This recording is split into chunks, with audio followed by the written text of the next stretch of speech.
I believe my neighbor spoke with the school board yesterday. That was a telephone conversation or in person. I'm talking about like a public forum like this. It tends to get more attention, especially if all the trustees are there at the same time. Wednesday I found out. Thursday I went to all the neighbors and told them about this, and Saturday we are here. Okay. Oh, that's quick action on your part then. Good. Yeah. I'm not sure if we're going to... Mr. Clerk, there's somebody else standing at the microphone, and she does want to speak. Do we allow that, or maybe Mr. Chair? I just want to add a couple points. Now, you might have to identify yourself and everything like that. You'll get a chance. Okay, I promise. Okay. So that's fine. That answered my question of you. Thank you very much. Okay. If you want, I'll be a little flexible. If you want to add your point, Yeah, just I assume the two of you are together to some degree, or not? She's your neighbor. Okay, go ahead. Hi. My name is Jean. I live on 818 Rainer Street. I just want to add a couple points about the process of public consultation.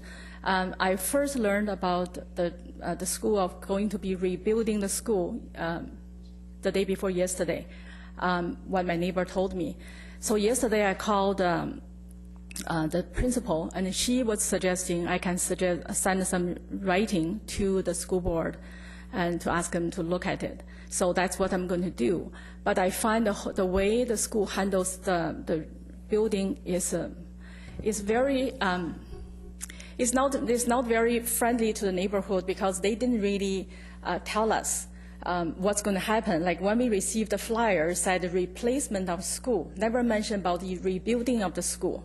So when I talked to Ms. Ross, and her comment was, the school doesn't really have enough money, so they can't really take down one part of the school and build another one. So the easiest for them is to build something on the empty lot, and that's what they are going to do. So I said, well, that's easier for them to say, but what about our lives? We live right across from school, and they're going to build a two-story building, elevated two-story building with all this lighting and with all the traffic going into the neighborhood. And the school is not really expecting any more new students. It's not like all of a sudden the school is going to be expecting a couple more hundred students. They are not expecting new students. And I'm wondering why Banting couldn't follow the model of a Miller Elementary School. When they did their renovation, the school students were assigned to go to other neighboring schools for a year, and when the construction is finished, so they returned to Miller Elementary. So if Banting could do the same thing, and that would help the neighborhood, and they can have a better design of the school rather than put everything up front at the corner right on the east side of the street. And they could properly design a school thinking about the future rather than saying this is the easiest way just to have this up, because that's the cheapest way to do it. And they could better design the drop-off and the parking area and the school, how they can best use the land. So that's what. Thank you. A lot of the same points that your neighbor made as well, and I think we understand. And I hope you got from some of the initial answers that the city has very limited say in this, actually. The school board has its own, obviously, its own authority. It's got its own elected representatives. And when they're not asking for a rezoning, and they won't have to, we have very little say in it. And I want to get some clarification for the sake of the public about what council's role would be in this. Maybe Mr. McIntyre could further explain this. I know that when there's a development permit variance, it comes to council, and there's actually a mini quasi-public hearing that takes place.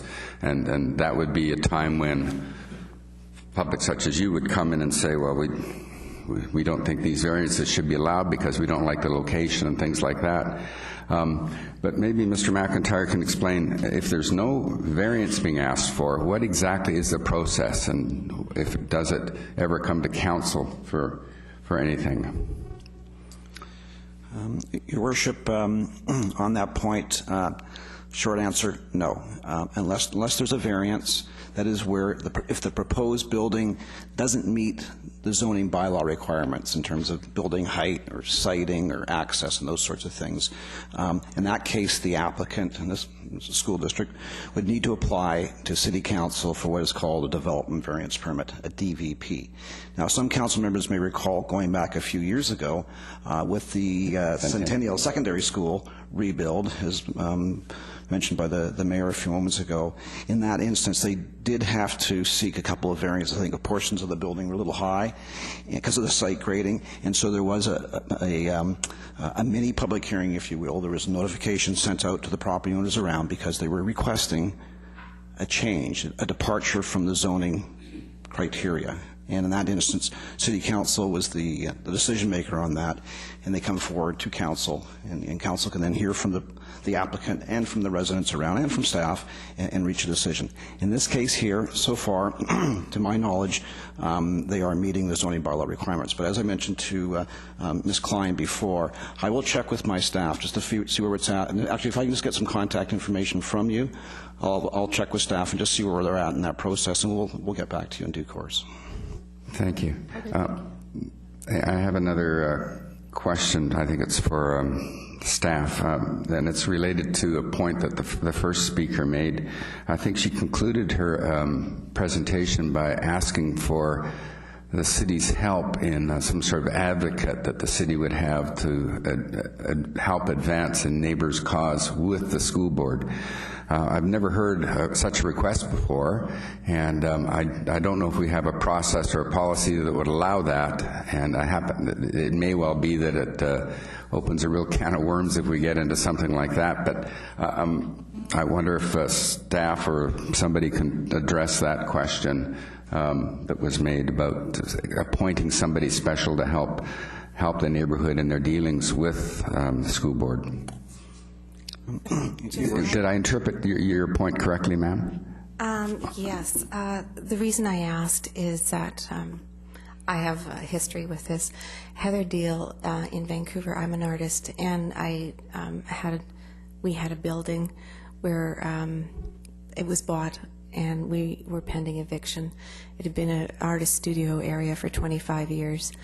Heather Deal decided, or we took our case to City Council to stay in the building, and she helped us be an advocate between the new buyer and us.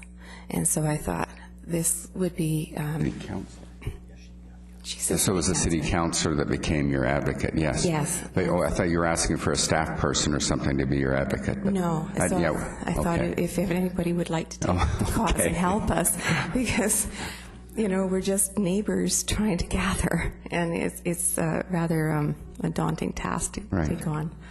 And we don't always know the answer. So we'll have your contact information. The clerk will have that, and we'll be able to, maybe he'll be able to share it with all of council after, and we'll see who steps up. Okay. Okay. Thank you. I don't think the staff needs to answer the question now. That's it. Thank you very much. Thanks for your presentation. Okay. And Councillor Hodge. Yes, I'm aware of the concerns only because that this is not uncommon.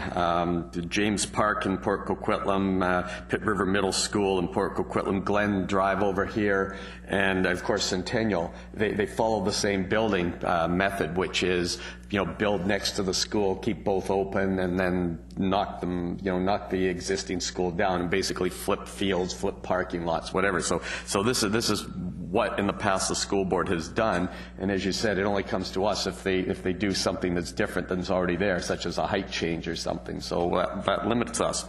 A couple of questions. First, if this doesn't come to us, basically it will be treated as a building permit. Does the staff have any ability to look at things during construction, such as good neighbor policies? I'm thinking a parking management strategy, because parking's really a problem in that neighborhood already. And if they're going to build on the parking lot, what's the parking going to be during construction? And how do we address that? Can that be done through building permits? Your Worship, that's a very good, timely question that is coming up more and more recently, particularly in the Coquitlam neighborhood, with a number of the redevelopment projects, some big and some small. And so this is an area we're getting into. So certainly that would be a takeaway for us, that in our discussions with the school district staff and their consultants, that to be aware of that, and we'll be looking for things like informative site signage at the time of construction, parking management, delivery and removal, haul routes, and those sorts of things. They'd have to have a good and sensitive construction site management. I mean, the residents' concern is obviously the site placement, but the next step in that is, dump trucks coming and going, demolition trucks coming and going, and how do we sort of, respect the quality of life for the residents in that neighborhood? Because it's a very tight neighborhood there, and with limited access in and out. And just wondering, during the construction phase, how we're going to be able to sort of deal with some of the concerns that will be the next step in this process. We're kind of way off. We're kind of way off the subject here. We're going to have to deal with when it comes back as a development permit, with or without variances, we'll be able to answer elements of this, or it's not. That doesn't come to us at all. Yeah, okay. And one other point, we were talking about having somebody to work with and help you. And I don't know if you've talked to the Coquitlam Residents Association, but there's a really strong community residents association in that neighborhood, and that might be your first stop to go and talk to them, and we can provide you contact information for that group, somebody's staff. Okay.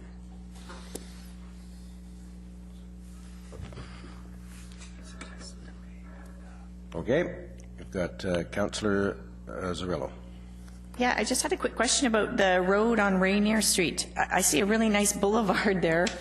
Is that that's city property then, the boulevard? Like the way Rainier Street works right now, I don't believe there's a green boulevard in the middle. No, it's a drop-off zone. Okay.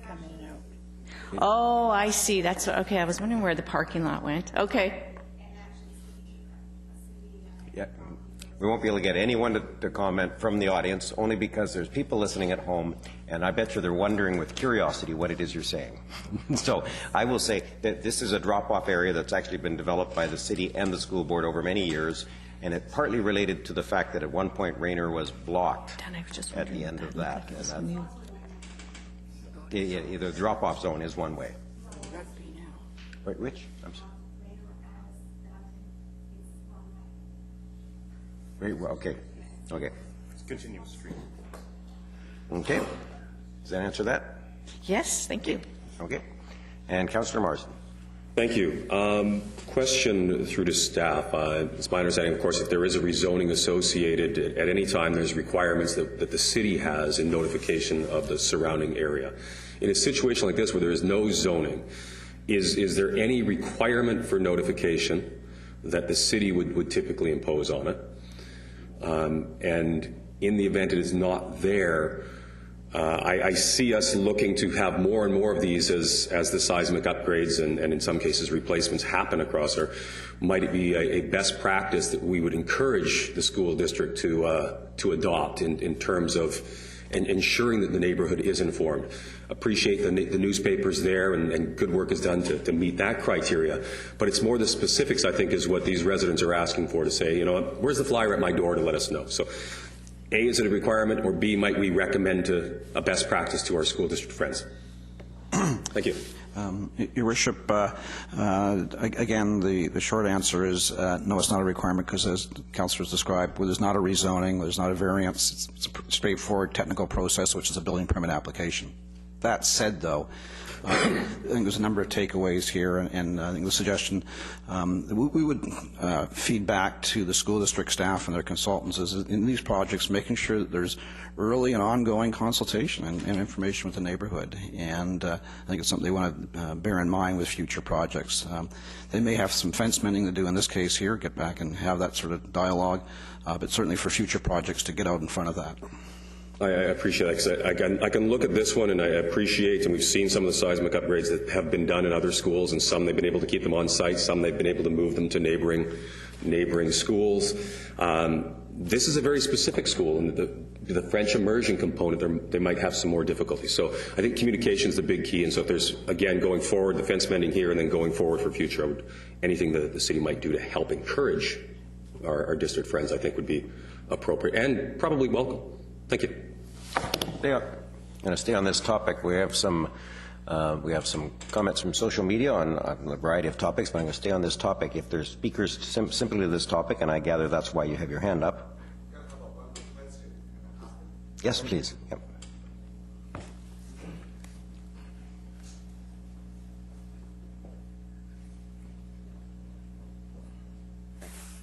My name is David Z. I live on 818 Rainer Street.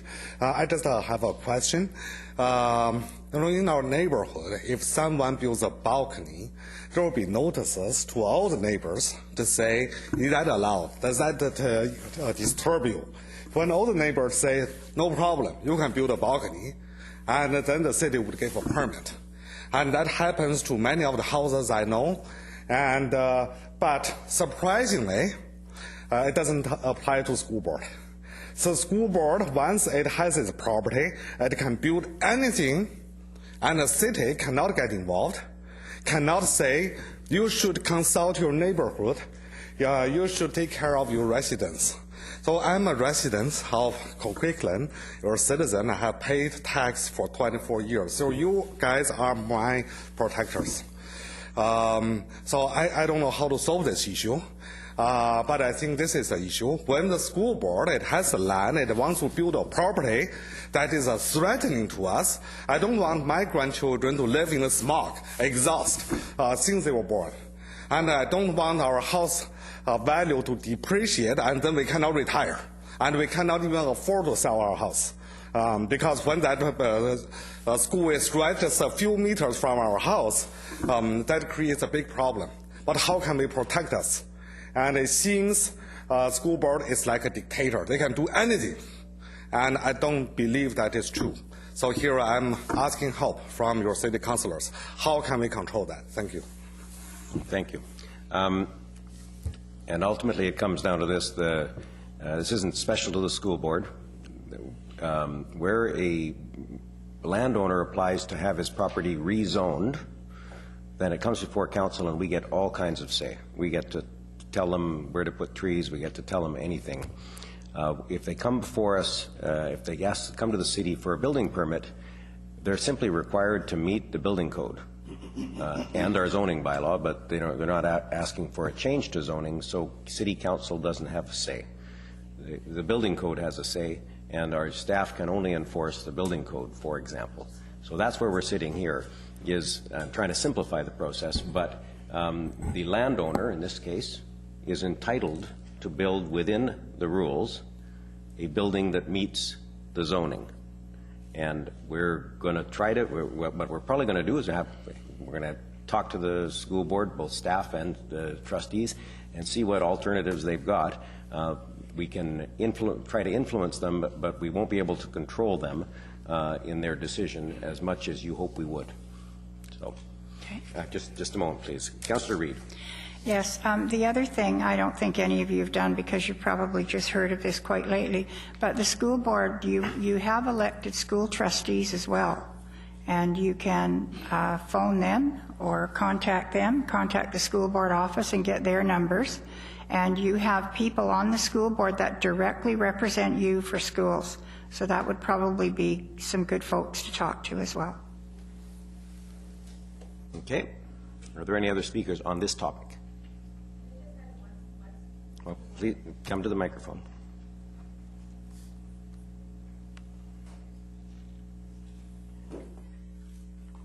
Sorry, one thing I want to say to the city is I think Coquitlam is going through a rapid changing phase. Things never happened before will happen in future, in the near future or in the not too distant future. So, for example, dealing with schools in terms of rebuild their schools, there has to be ways with the city working with the school board, taking residents' life into consideration, rather than saying currently we don't have a practice, but that practice probably should be established and be looked into. Then you misunderstood. We don't have the power We don't have the authority. We don't have anything that can... The school board is elected to run the schools. We are elected to run the city. They have the authority to do this. But we pay taxes to the schools, so that's why they can run. I get that. I get that. But they get elected by the public to do what they think is best for the school system, and we don't get to tell them what to do for the schools. So we don't have the power. It's not like we could change our policy. It's not our policy. It's actually in the Local Government Act that says how development takes place, and the school board is within its rights. So as Councillor Reid said and several others, your best bet right now is to contact the school board and email the school trustees and make sure that everyone understands. They possibly haven't even heard your concern yet, and make sure they all understand your concern and the concern of your neighbors, and start to talk to the school board about what that school is going to look like. Okay, so if the school trustees, have some sympathies or want to look into this, and what about if they don't? If they don't care, and what resorts? Like, what can we do? Nothing. This is actually between you and your neighbor. Your neighbor is the school board. We're going to do what we can to make sure that every school and every building built in our community is nice and fits in well with its neighborhood. But our powers are quite limited in the case where the land is already zoned. So I'd urge you to start with the school board and actually, in fact, make your case to the school board, because they're the ones who are going to be hiring the architect to design the building across the street from you. So our only hope now is really working with the school trustees to see whether there's any kind of action can be from their side. The design of this school will be done by the school board, not by the city. Yeah. Okay. But they are going to elevate the building. So one of the councillors was mentioning if they increase the height, but they are increasing the height. Currently, it's not all if they 1 story. increase the They're height. going to be 2 stories, right? The comment wasn't if they increase the height. If they make the height higher than allowed in the zoning, then they have to come back to us for a variance. If they come closer to the property line than allowed in the zoning, they have to come back to us for a variance. There's very few things, though. I mean, they can go a long way without needing a variance. If they do need a variance, then we get to make the decision. If they don't need the variance, then they get to make the decision. Okay. Okay? Okay, yeah, thank you. But I thank you very much all for coming in, and we're going to undoubtedly have our discussions with our colleagues over at the school board as well. Now we've got some, Mr. Clerk, we've got some from social media.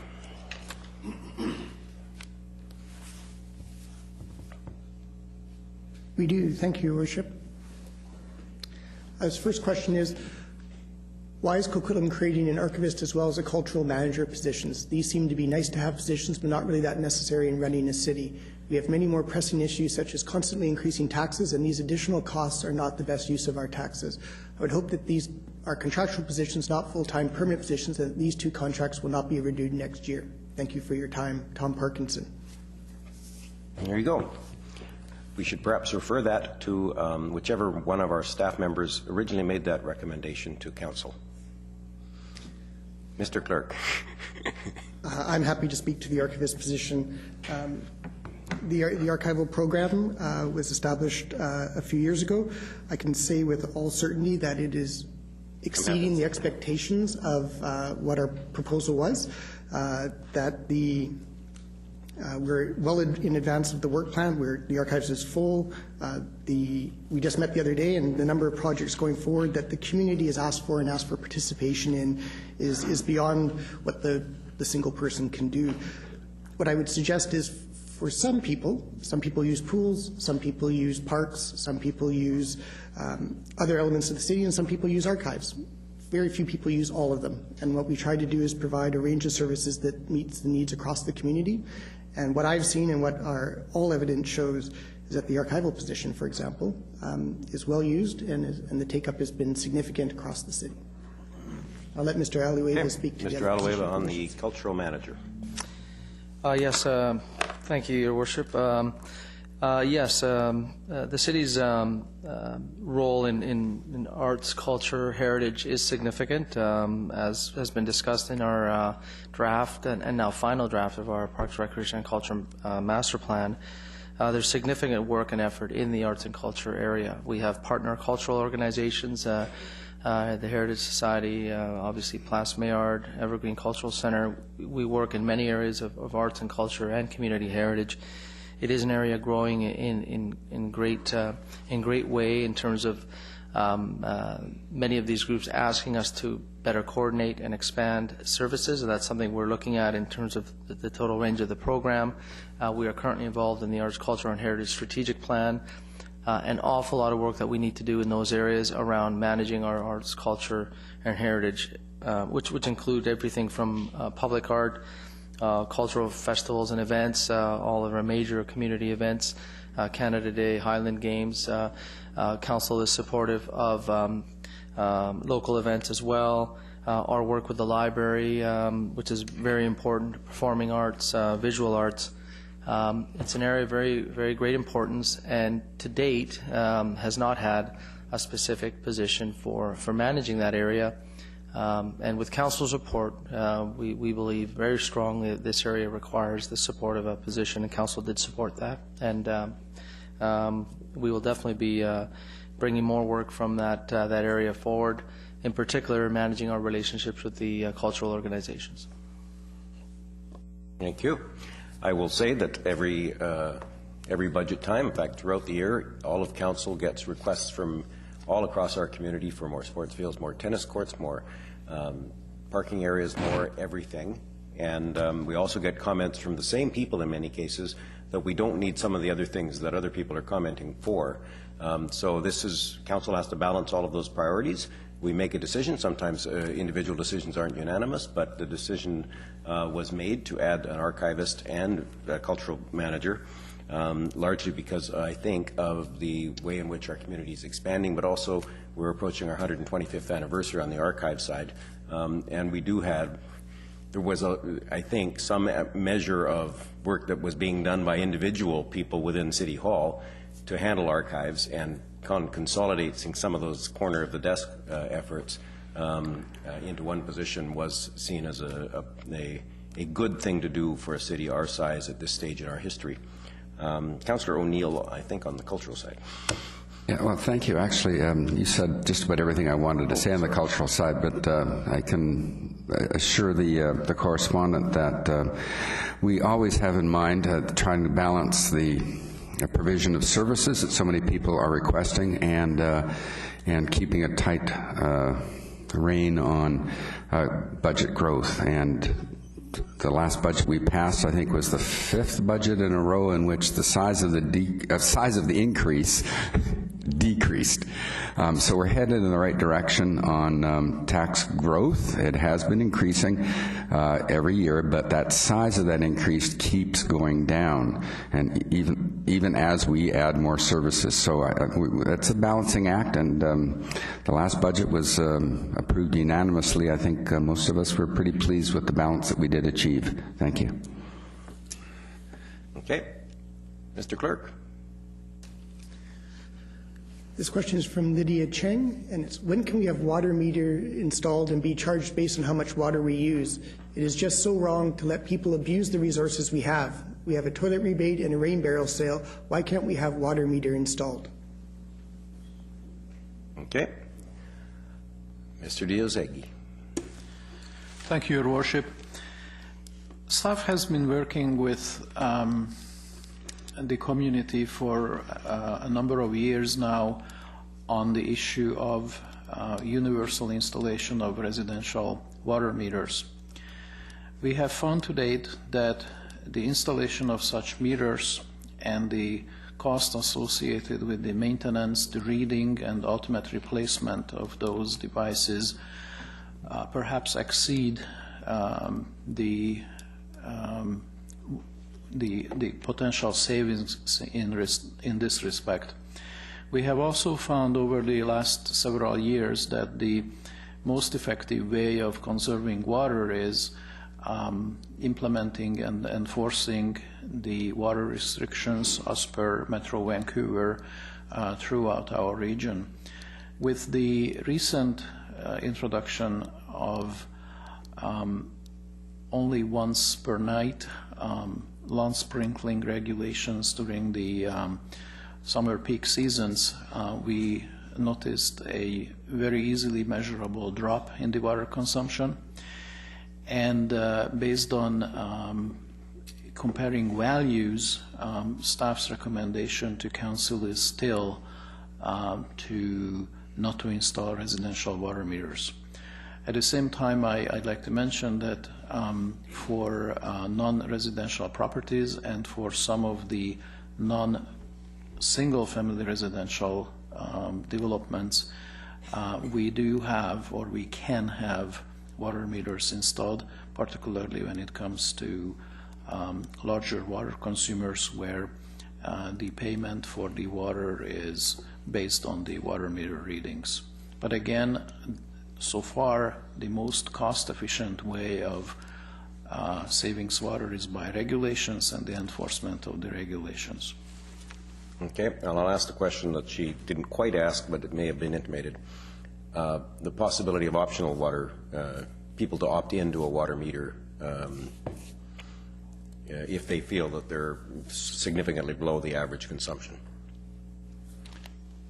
I can respond only based on my own personal experience, where in the community I live, there was a mandatory installation of residential water metering, and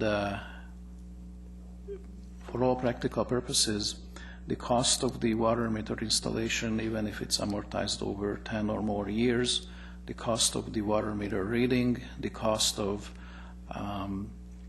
billing every 3 months far exceeds the actual amount of money what we pay for the water. I do not believe that it would be different in the city of Coquitlam, and especially if you take into account that there is a cost associated with the regular reading of the water meters. At the end of the day, likely it would be a greater cost to the homeowner than paying the flat rate.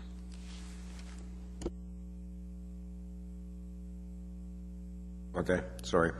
Is it possible for us to still offer, I don't think anyone would take us up on it given the economics you've just described, but offer residents the option, recognizing that about $225 of your water bill is actually for water, and so that's the part that you could save money on if you use less of it. But if you've got to figure out how to repay the $100 a year in water meter cost, you've got to reduce your consumption by well more than half to just break even. So I recognize those economics, but we hear this question all the time. Is it possible for us to offer an opt-in? Not sure that anyone would take us up on it. I think what's needed in this case is that we need to look into the cost of the installation and reading costs and maintenance costs of the water meters and report back to council on that. I don't have a straightforward answer on this, but we can calculate how much the cost would be for individual homeowners to install water meters. If I could simply add to that, the short answer to that question is it is possible, but in addition to the not favorable economics that Mr. Diezegi highlighted, it would be even worse if it was not done in a systematic, cost-effective way, because the way you'd have to read them and the efficiencies of scale of an overall class of meters putting in would not be there. Some municipalities have done that in terms of allowed optional meters, so it is possible. Whenever we have reviewed this in the past, we have not recommended either the whole system go to residential water meters or the optional water meters, and the council hasn't pushed for that. It would be less economic than even the less economic situation that Mr. DZ said, but it is possible. Whether or not you wish for a full report on that, that we should get direction at a subsequent meeting if you want to do that, noting that we have many other reports that you've asked for, and you have to clearly think about whether or not you would want to move forward in that kind of manner before asking for those kind of reports, because there is quite a bit of analytical work that goes into those kind of reports. Yep, understood. Thank you. Councillor Hodge. Yeah, I mean, when I first came on the council, I was thinking the same thing. But when I started to see the numbers, and one of the things that I learned, I think Mr. Giuseppe was saying, is that the cost of water is really in the delivery. It's the cost of the pipes and the infrastructure. So, you know, that first liter of water that comes out of your pipe, if you want to have water in your house, there's a huge cost to getting it to your house, much like cable and other things, that the cost is in the delivery, not how much comes through the wire or comes out the pipe. And while there are families who are not as frugal with their water consumption, at the end of the day, if we were to sort of determine who the high users are versus the low users, the actual water portion of the bill the cost difference would probably not equal the cost of the meters and the cost of having somebody coming check. So I think there's inherently built into it an unfair usage, that some people do use more than others and aren't as conservative with their water use. But at the end of the day, the bulk of the cost is delivering the water to the house and maintaining the pipes, and that it's very difficult to try to ascertain the actual cost of the water coming through the pipe.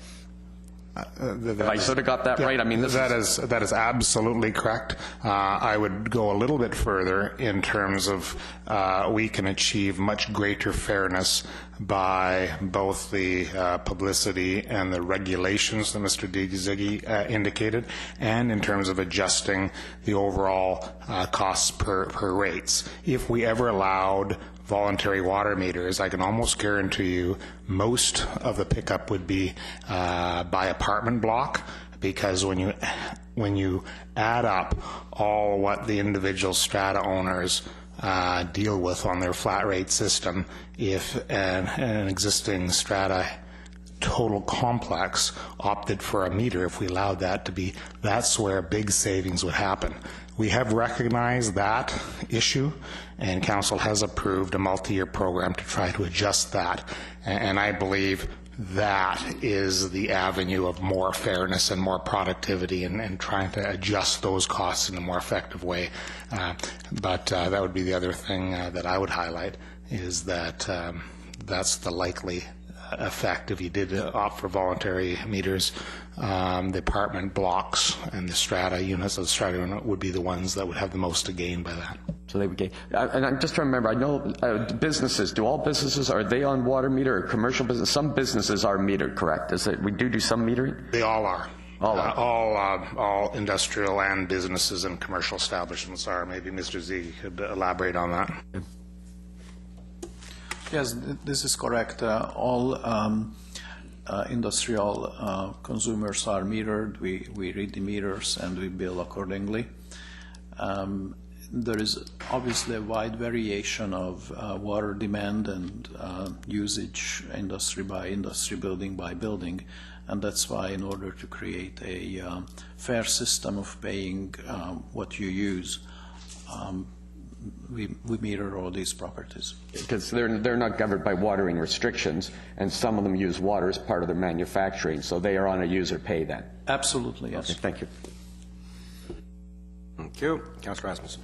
Yeah, thank you very much. Just through Mr. Ozeki, and I think also when we look at water metering and we're a flat rate, that our consumption actually lower total for the city than other cities that happen to use a water metering. So we've been very successful as a city over the last number of years, reducing our water consumption even on a broad flat rate system. Through your worship, yes, this is correct. And I also would like to use this opportunity to highlight that aside from Metro Vancouver-wide regulations and the enforcement of such regulations, which measurably contributed to lower water consumption, We also make efforts to identify potential leakages in the water distribution system. We do carry out water audits where we determine for a certain isolated area, in a sense, what the water consumption should be. Then we measure the actual water consumption for the same area. And if the measured water consumption exceeds what we calculated based on the averages, then we start to investigate and see what the cause of the increased water demand. And in most instances, we would find that there are leakages in the system. We can then identify the source of or the location of that leakage and make the necessary repairs. One of the few advantages of water metering would be that in some instances it makes it easier from the property owner's perspective to determine whether there is leakage on the private property or not. Okay, and we have one more question online, and then we'll get to the woman at the microphone. Ooh, Mr. Clare. Okay. Thank you, Your Worship. I will read it out loud for the purpose of those people watching on the webcast. Regrettably, I'm unable to attend the caption meeting in person due to another commitment. However, I've lived in Coquitlam for most of my 68 years and have been a keen observer and at times outspoken critic on the way the city has managed its financial affairs. I believe strongly that the role of council has to change from its past practices to more that of a corporate board of directors, although I know it needs to operate within the Municipal Act, which I know very little about. Anyways, my question to you this morning is this. I would like to know what council is doing to bring the operating costs, namely employee salaries and benefits, which I believe likely represents over 60% of total spending costs and have escalated over the past 10 years due to higher than market increases in staffing size, far exceeding inflation and increase in the city's population during the same period. While it may be difficult for one city to hold the line on salaries and very generous benefits, although I would have more respect for all of you if you were to take a more hardline approach as the cities of White Rock and Penticton have recently done, and be less beholden to the unions that contribute to your re-election campaign, the city could be trying to control its costs through productivity improvements, i.e. better management of outside work projects with fewer employees. Why does almost every engineering department vehicle seem to require 2 employees in it, incidentally spending more time in the vehicle than outside it? Why does it take 6 to 8 parks and rec employees most of the day to clean out 1 flower bed? In summary, do you require senior management to provide council with an annual strategic plan with key goals to improve operational efficiency using a tool such as the balanced scorecard to measure the performance of your senior managers? I suspect this represents more than one question, but they are all related. Thank you for the opportunity to address my concerns through these questions to you today. Regards, Murray Clare. Okay, well, I'm going to...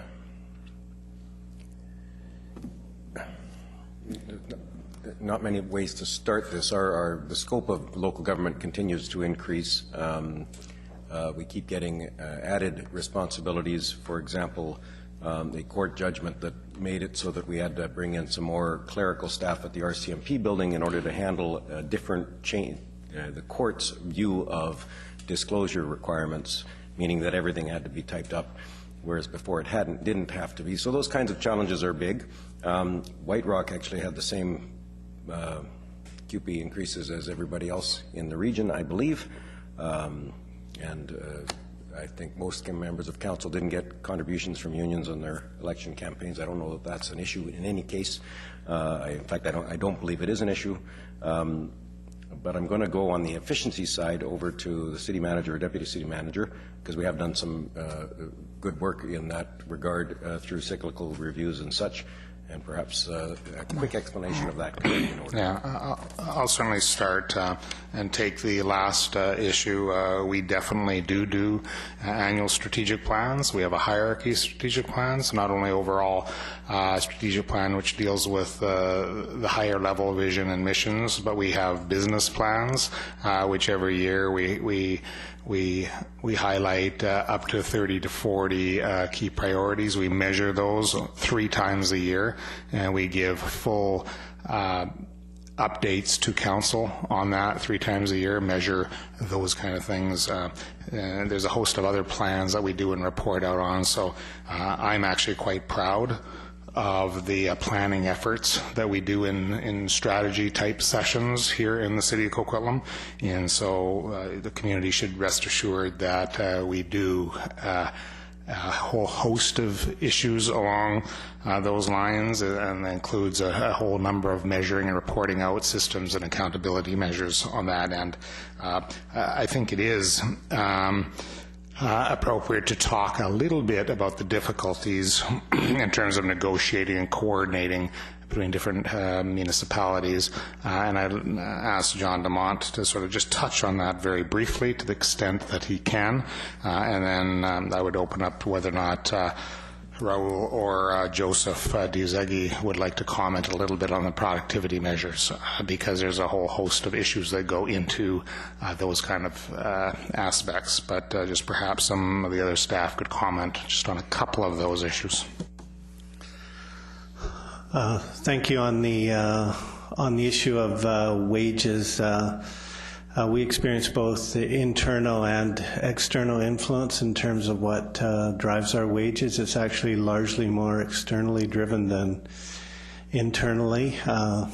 RCMP wages are set, basically set by Ottawa. In terms of fire, there's a provincial Fire Arbitration Act, and so the firefighters have the option to go through an arbitration to establish a settlement, or typically some municipalities, whoever bargains first sets a pattern, and then the rest of the municipalities within Greater Vancouver end up having to follow that pattern, because if you get out of sync with the other municipalities, you run into recruitment and retention problems. And similarly, QP wages, it's the same sort of thing where a regional pattern gets established and other municipalities have to follow that pattern. So basically our situation in Coquitlam is the same as the other 22 municipalities in Greater Vancouver, and we have a similar wage framework as the other municipalities, because a pattern gets set and then all municipalities follow that pattern. I believe, as the city manager said, White Rock followed the wage pattern that the rest of us did as well.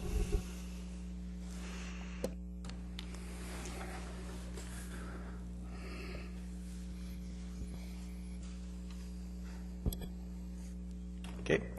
Councillor O'Neill. Yes, thank you very much. I've known Mr. Clare, the letter writer, for more than 5 years now, and he's been, this has always been his passion. And, well, he's got 2 passions. One is as a stream keeper and an environmental activist, and the other one is fiscal responsibility. And it's certainly something that many of us on council are, it's an issue that we've all embraced. And as I said half an hour ago or so, that we are always attempting to balance the needs and the requests with the overall budget picture, and we've been working hard to keep those tax increases down. A lot of the pressures that are on us have been elaborated on by the city manager and the deputy city manager, and those are all very legitimate points that they've made. The bargaining pressures, it's not like we're in a private operation here. It's a public service that we provide, and there are different pressures, and we have to live with those. On the specific question, I just had an anecdote that I want to share. It was the line from Mr. Clare: why does it take 6 to 8 Parks and Rec employees most of a day to clean out 1 flower bed? I don't think that's the case. When I was door knocking in the last election campaign in the Burke Mountain area, it was in the middle of a rainstorm, and I saw a Parks and Rec truck pull up, or maybe it was 2, with about a half a dozen employees to come up, and they went right to work cleaning out a flower bed, I guess getting it ready for the winter and everything like that. And they had the job done in about a half an hour, maybe at the most. And they didn't sit in their cars their trucks waiting for the rain to end. They had the rain gear on, went out there, and just swept through it. I was so impressed that I stopped my door knocking and went down there and told them I'd seen them at work, and was very impressed with it and congratulated them. And they were a happy bunch of workers, too. I was very pleased with the whole experience. So my anecdotal experience is the opposite of what Mr. Clare suggests that he has seen. So I'm confident there's good management going on there and good morale and a very efficient workforce. That they do put a big team in there so they can move through it quickly and then move on to the next garden or something like that. So that's just my little anecdote that I could explain to Mr. Clare, and next time I see him in person, I'll tell him the same story. Thank you. And I've explained a similar story to Mr. Clare. Every time I see a crew and I have a chance, I stop and talk to them about the work they're doing. And you'll so often see a really efficient crew working their butts off.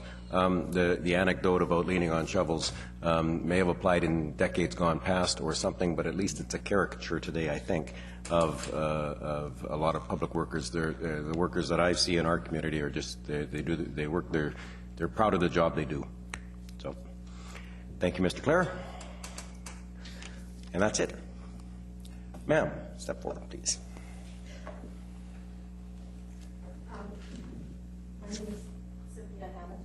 And I live at 522 Smith Avenue, and in addition to being a user of community facilities and parks, I'm also a member of the BC Genealogical Society, so we do appreciate the archives. Just wanted to say that.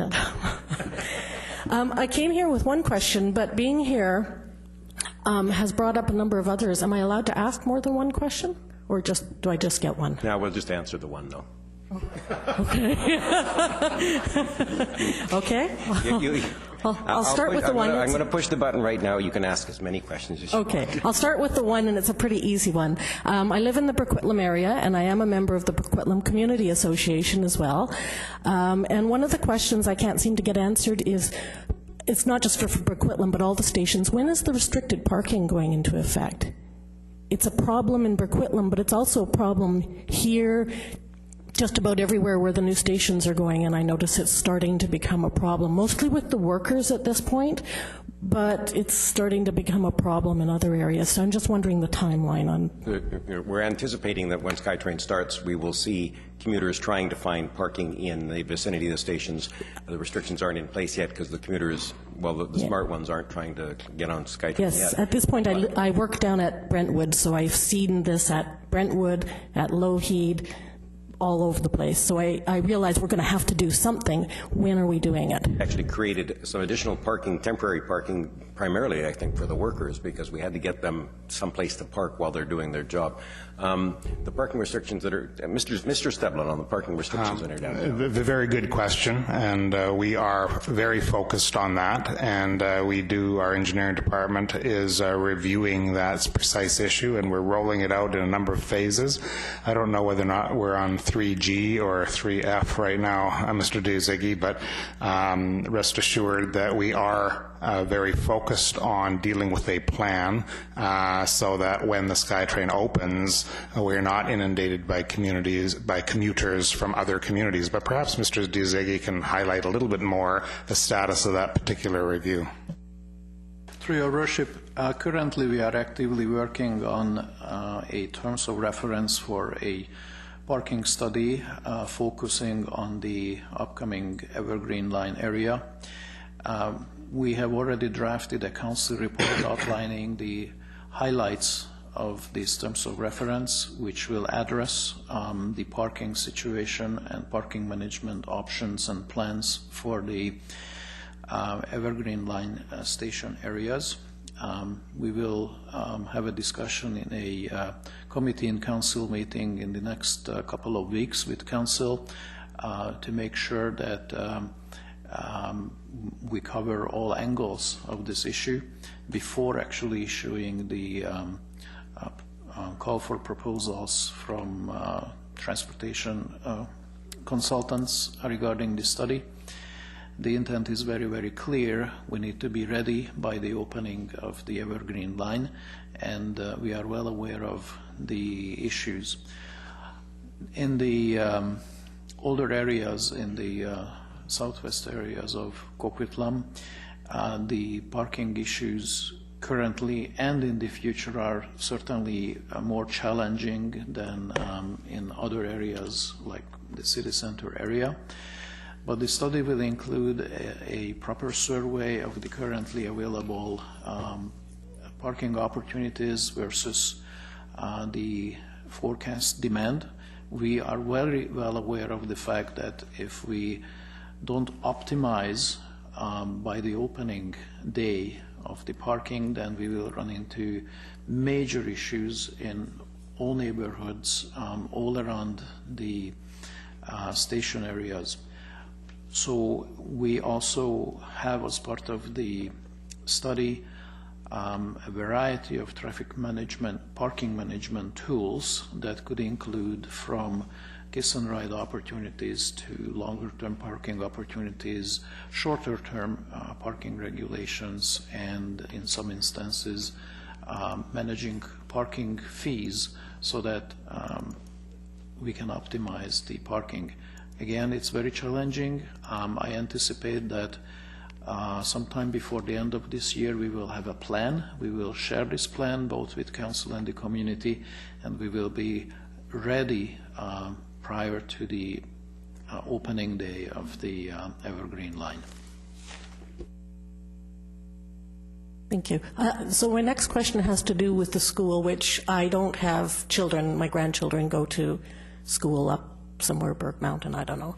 But the Coquitlam... I guarantee it's not in Burke Mountain. I don't know. School District 43, I don't know where he goes. He's 7, who knows.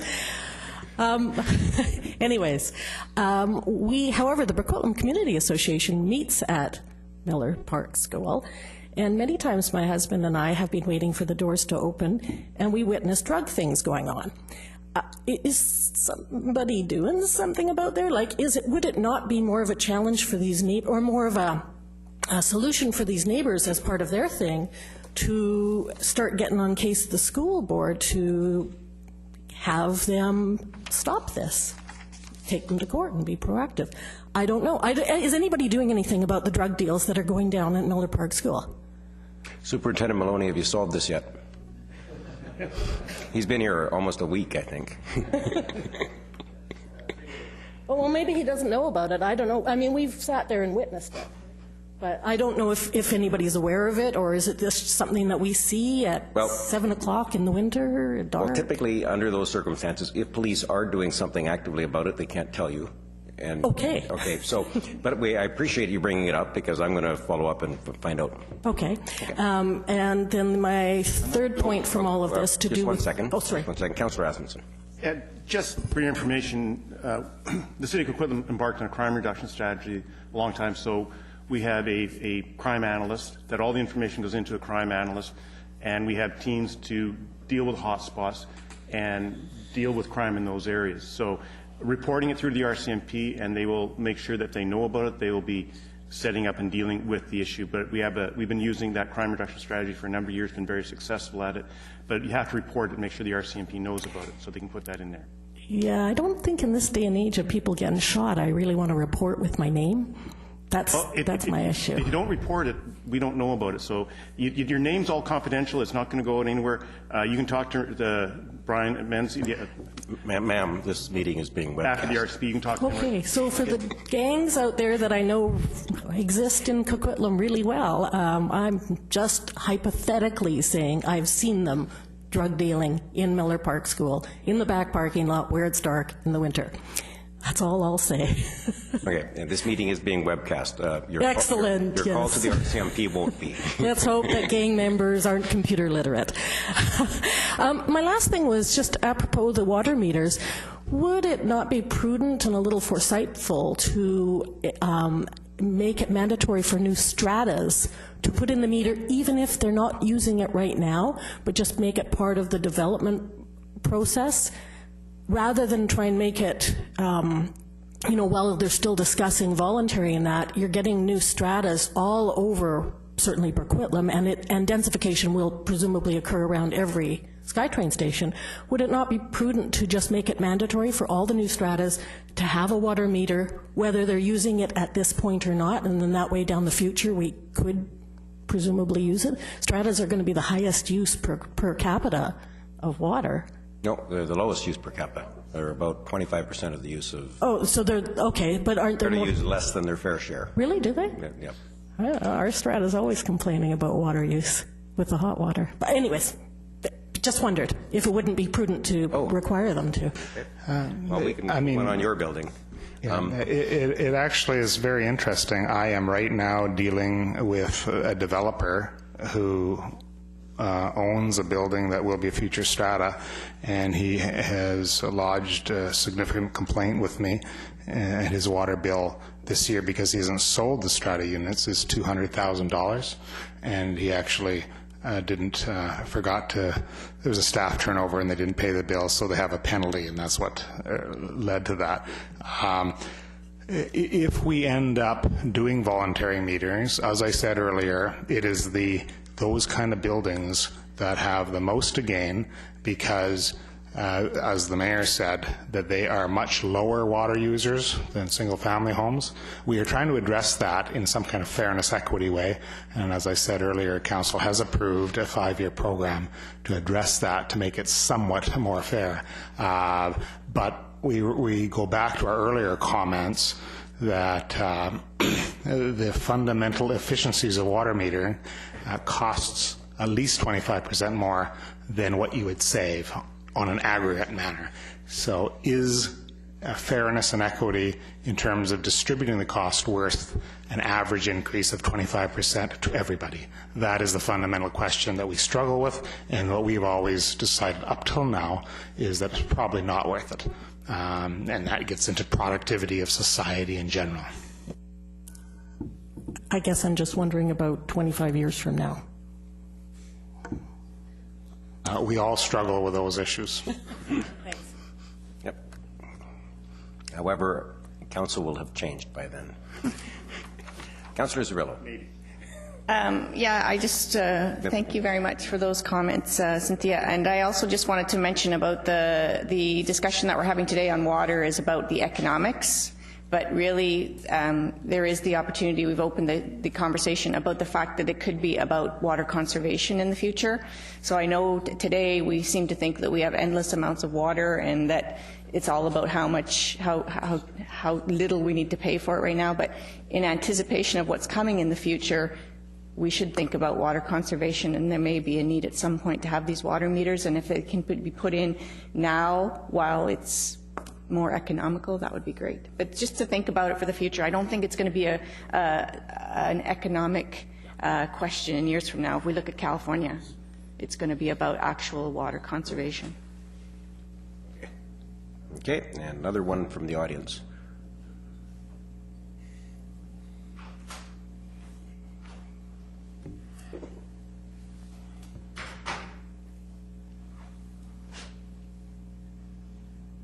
I'm not used to speaking, so you'll have to put up with me. Mrs. Knight, Margaret Knight, 1196 Pipeline Road, okay? And I'd like to say first off, I walk the park, City Centre Park, every day, and I have found the park staff wonderful. They are excellent, they're responsive, and they do a lot of hard work. I'd also like to thank the RCMP and our firefighters for the job that they do in this growing city. My question is about City Centre Park. We went to the meeting about the new venue.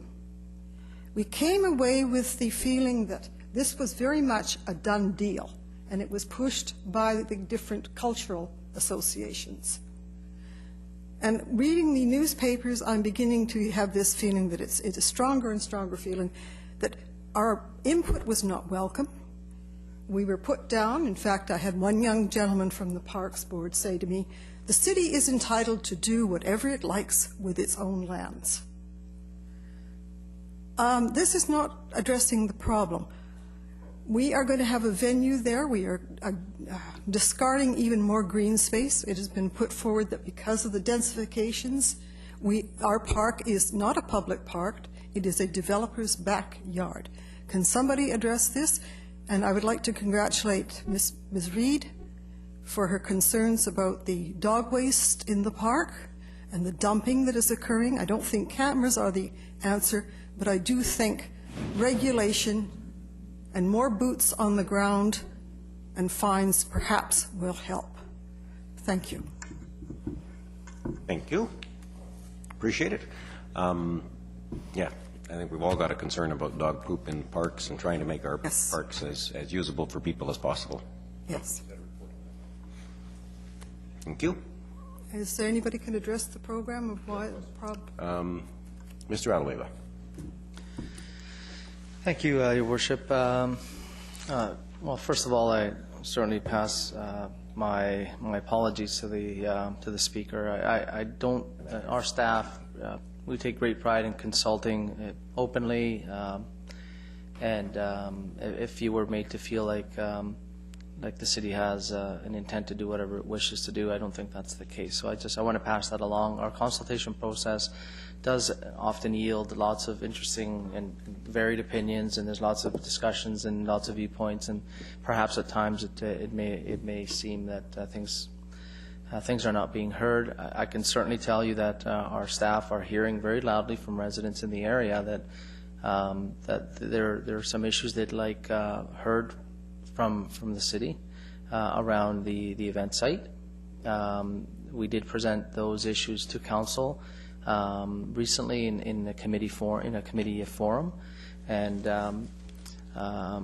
highlighted some things with them. But the consultation we fully understand what the residents are saying, and there was a petition that was presented to us through those discussions.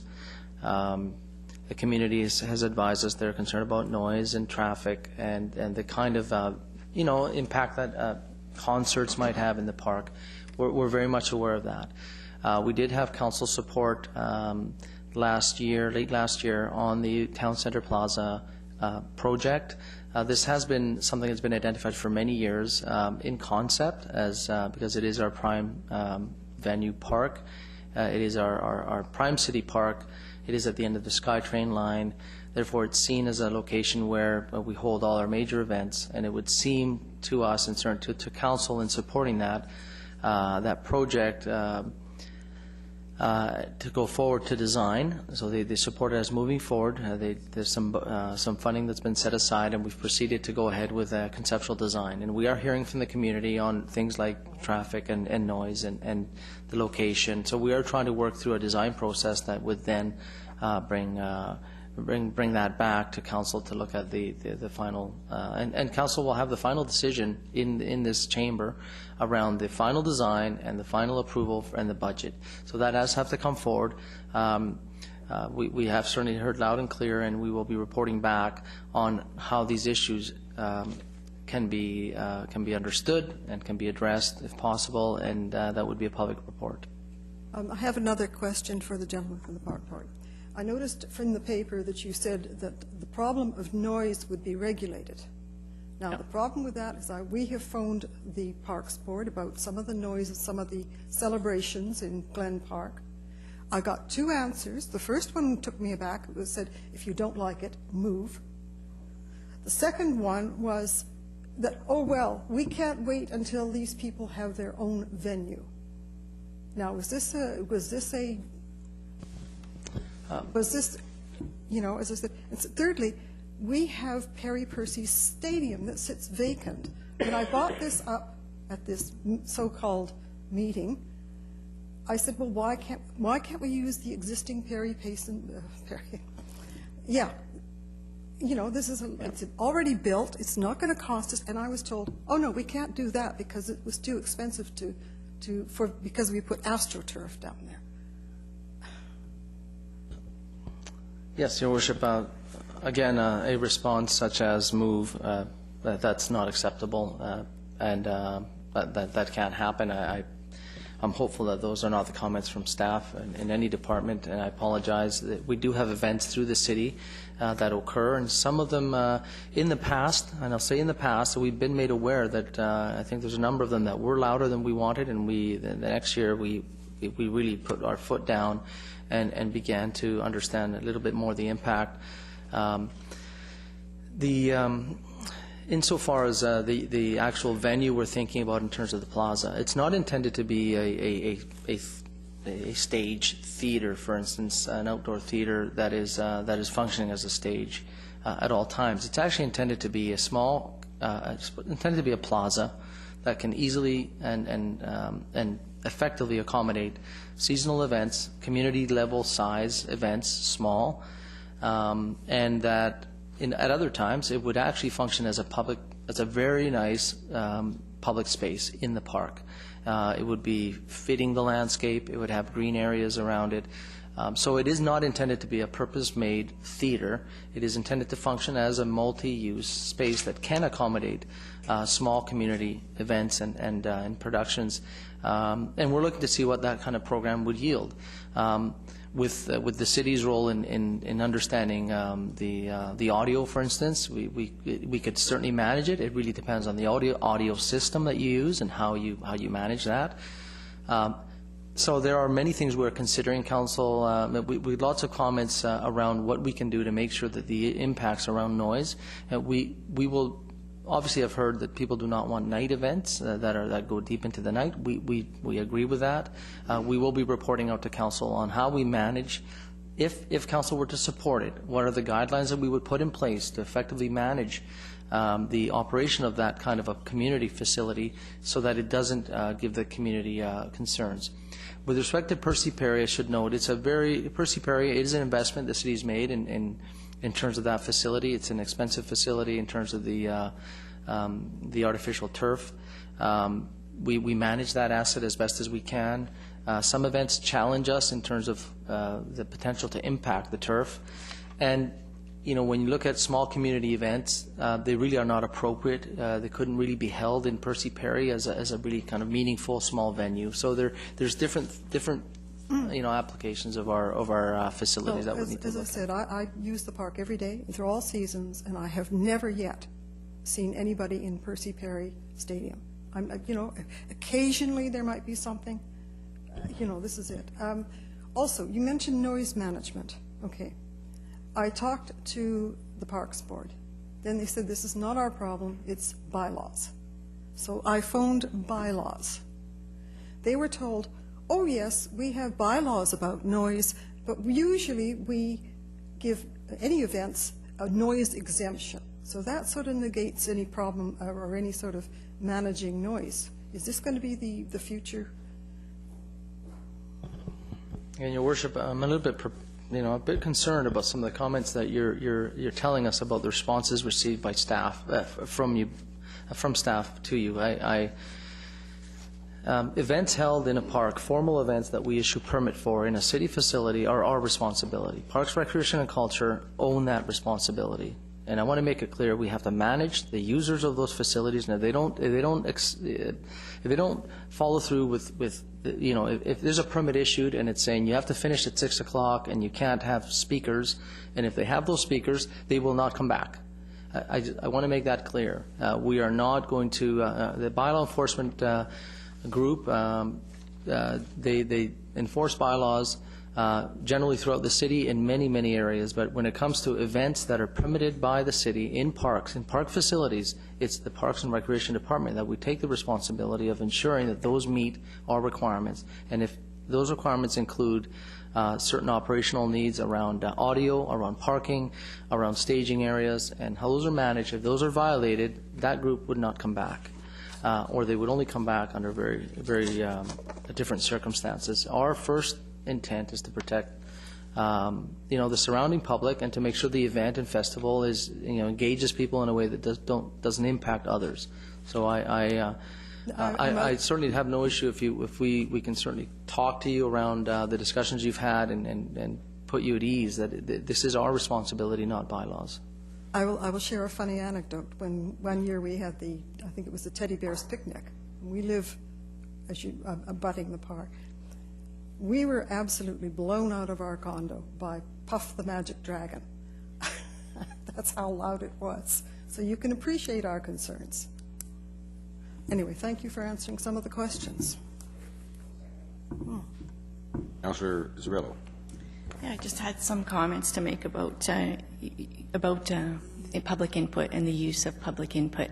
So I'll start by saying ultimately it's the staff of the city that gather the public feedback, and I believe they do a great job of that. And I apologize if there was any challenging language or if some things came up, but I can guarantee you that this is rare and that they're doing a great job. And I know on this one, thank you to Mr. Alueva for his comments, because they are deeply concerned about the noise.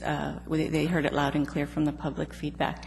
I did want to mention, though, that the staff gathers the feedback, but it's ultimately the job of the councillors to accept public feedback and to use that public feedback to help them shape their decisions. And I'm just going to take an opportunity at this time to say that I can't speak for other councillors, but I can tell you that on this one, when I saw the public feedback, I interpreted the feedback as a sign that there is a good % of residents of the city of Coquitlam that are not comfortable with this venue at this point of time and at this location. So my input last week or the week before was that perhaps a deferral was better. It's just we need to be open to the idea that public feedback at this time, the people around there aren't open, and so, or a large % aren't open. So I wanted to share that, and thank you so much for coming in. Well, thank you for addressing some of these issues, because sometimes we have the feeling that with the city, Coquitlam City Council, there is nobody we can talk to, like the people with the school and the parking problems. Oh, by the way, speaking of parkings, I'm overstaying what are we going to do about the parking situation in City Center Park when SkyTrain comes? Okay. There will be parking restrictions.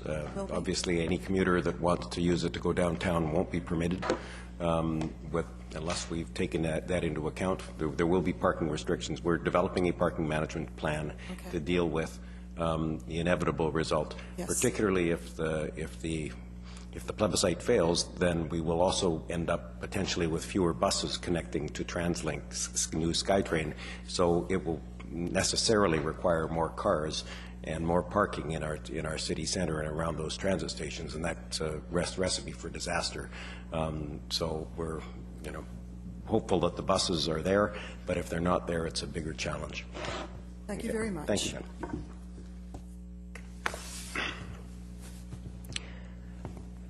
Any other speakers? Please, sir.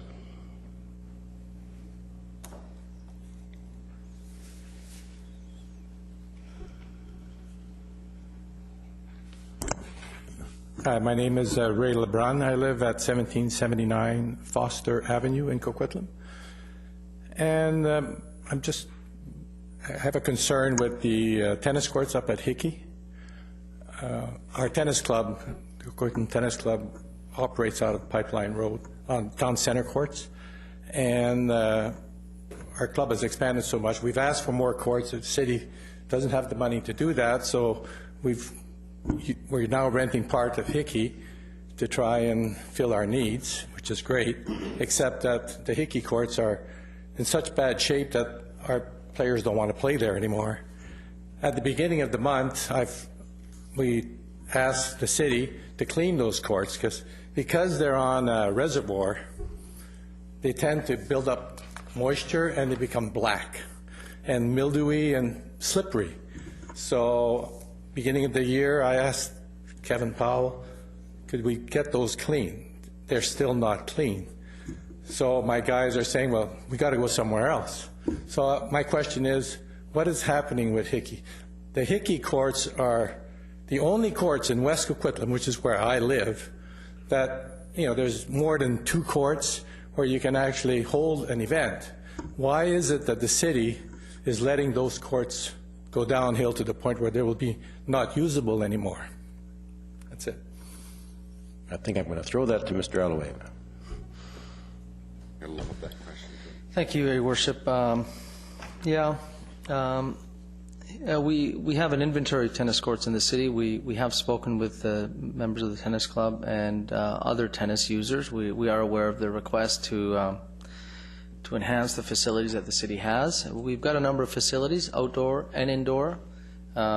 Tennis is represented in our master plan, and we have inventoried it, and we are looking to assess in a deeper way tennis and tennis services. Hickey is a nice facility. It's actually quite quite ample, but historically at least, the funding for the upgrade of recreational infrastructure, like outdoor courts, has been challenging, and challenging not just for this council but previous councils. There's a great amount of competition for dollars at budget time, a lot of city priorities, and that is really the goal of the master plan, is to try and segment out for council what the priorities might be in a given year. We are putting some dollars to a number of park infrastructures, and we've had some dollars from council this year.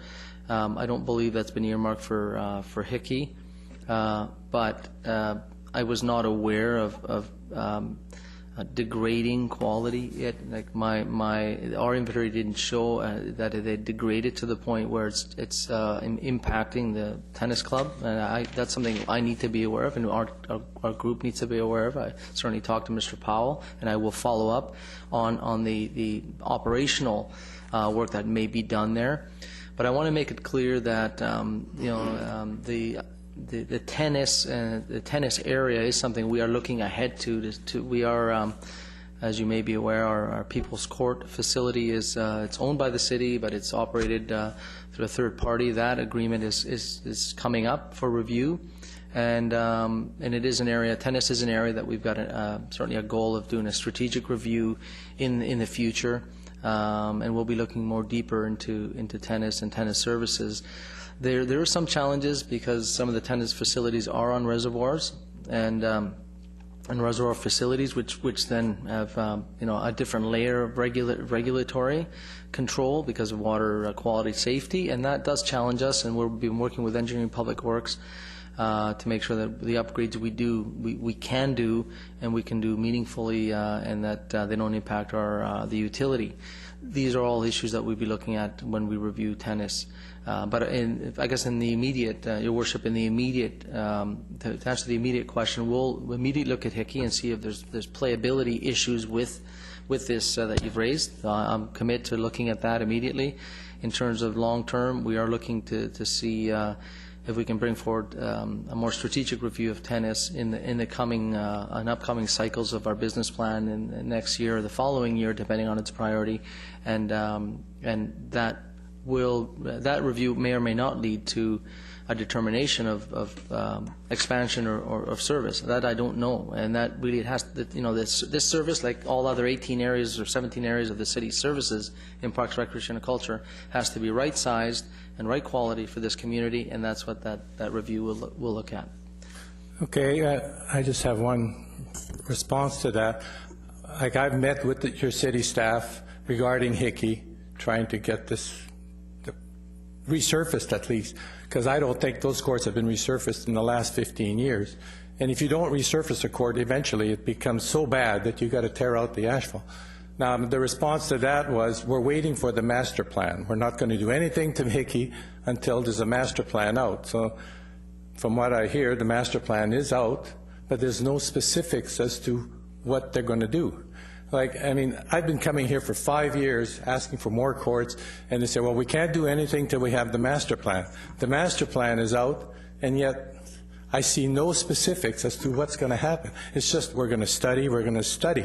At what point do we actually do something? That's very frustrating for me as a taxpayer, for me who lives in West Coquitlam, where when I was a kid, there was like a dozen courts in that area I could play. Now there's like 2 near the Poirier ones. The other ones are indoors. The only decent facility used to be Hickey, and now that's been let go so badly by the city. I mean, the city isn't maintaining its infrastructure, which is just, I don't know, very frustrating for me as a taxpayer in this community. I'd like to see some specifics. When are we going to do something? Like, I imagine council must have something to say about this. Like, it just keeps being pushed back, and it's very, very frustrating. That's all I can say. Thank you. Yep. Well, we hear every town hall meeting from the tennis group, and we've added, that certainly was a key source of input for the draft master plan. We now have some decisions to make because there were many key sources of input for the draft master plan. Tennis was one of them, but there certainly won't be enough capital dollars to go around to satisfy all of the requests from all of the groups.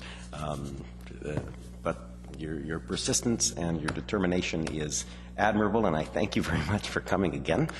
Mr. Alloway, you had one more comment? Yes, Your Worship, it was only about the master plan. The master plan is in draft form, still final draft. We are coming forward with an implementation strategy later this year that will begin to tie together priorities and funding and all those things. So that it isn't fully complete. I just wanted to make that point. Okay. Councillor Zerillo. Yeah, I would just like to ask Mr. Alahueva that when you mentioned that you were going to look at it right away, I'm worried about the safety, just safety if kids are out there playing or if it's slippery and not usable. So if you could just get back to council as well on what was the findings at Hickey would be great, because I think we've had these discussions before that city parks and should be at least the basic maintenance for safety, which I believe they are, but if this one got overlooked, if you could just let us know. Thanks. Thank you. And Councillor Wilson. I think Councillor Zerillo sort of answered my question. I just wanted to confirm the main question was, are they going to be cleaned? And are we going to clean them? Great. Thank you. Thank you. Mr. Clerk. Thank you, Your Worship. We do have one question via social media.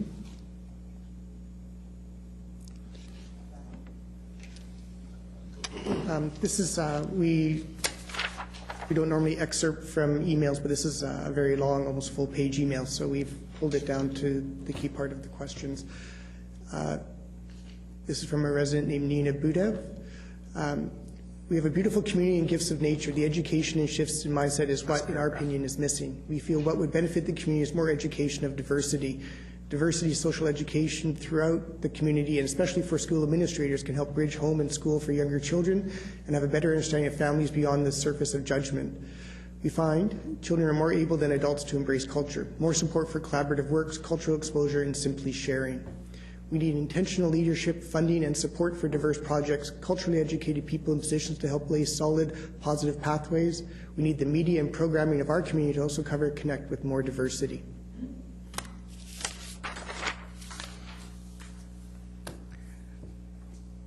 And I'll go to the chair of our Multiculturalism Advisory Committee, Councillor Asmussen. Thank you very much, and thank you. I met with this lady in regards to her concerns and pointed her to either the Multiculturalism Committee or other agencies within the city to work with parks, library. So I've given her a bunch of contacts to work together with, and great lady wants to do more about community, bringing community together. I love her passion, her energy. So I've met with her and I've tried to put her in the right direction, the right people to contact to work through us with our Multicultural Committee and other agencies around. So thank you. Thank you. Of course, we heard a call earlier for why do we need a cultural manager, and this woman said, why don't we have two? Councillor O'Neill. Yeah, and I have the pleasure of being the vice chair of the Multiculturalism Advisory Committee this year.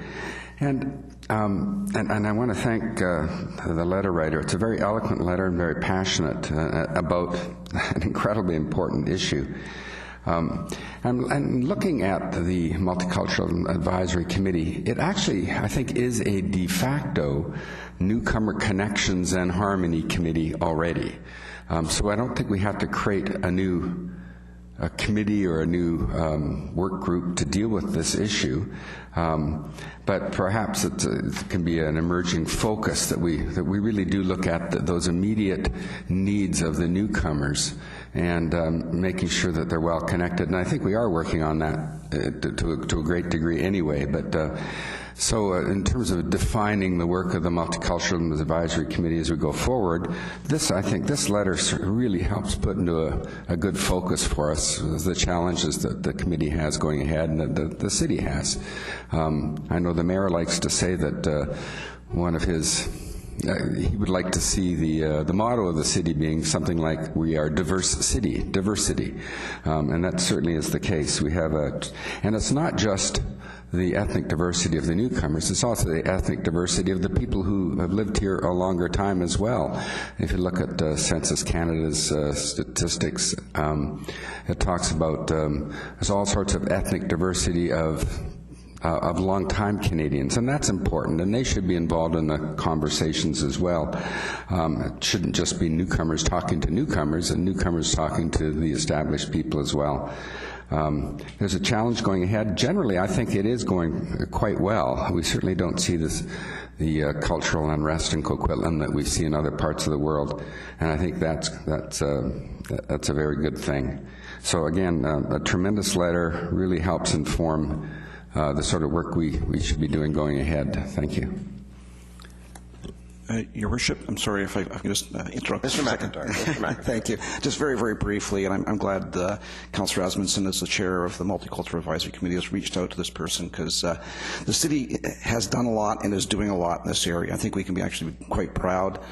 Clearly, Coquitlam has been changing over the years, and we're trying to keep pace. And so maybe if I just very quickly seize the opportunity to put out two early announcements or mentions.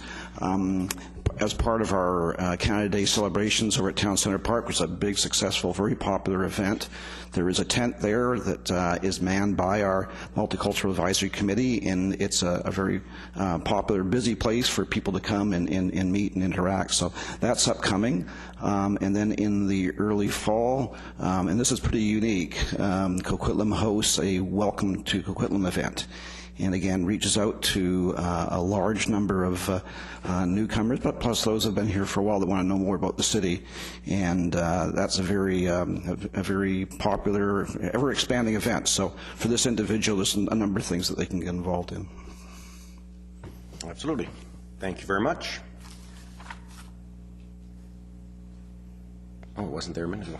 Sorry, I just wanted to also say that this is one of the reasons why I think us piloting the Abundant Communities Initiative is great, because this brings neighborhoods together. It helps people understand each other's cultures and provides the kind of supports that some of these families can really benefit from. So, quite looking forward to seeing that. Go ahead.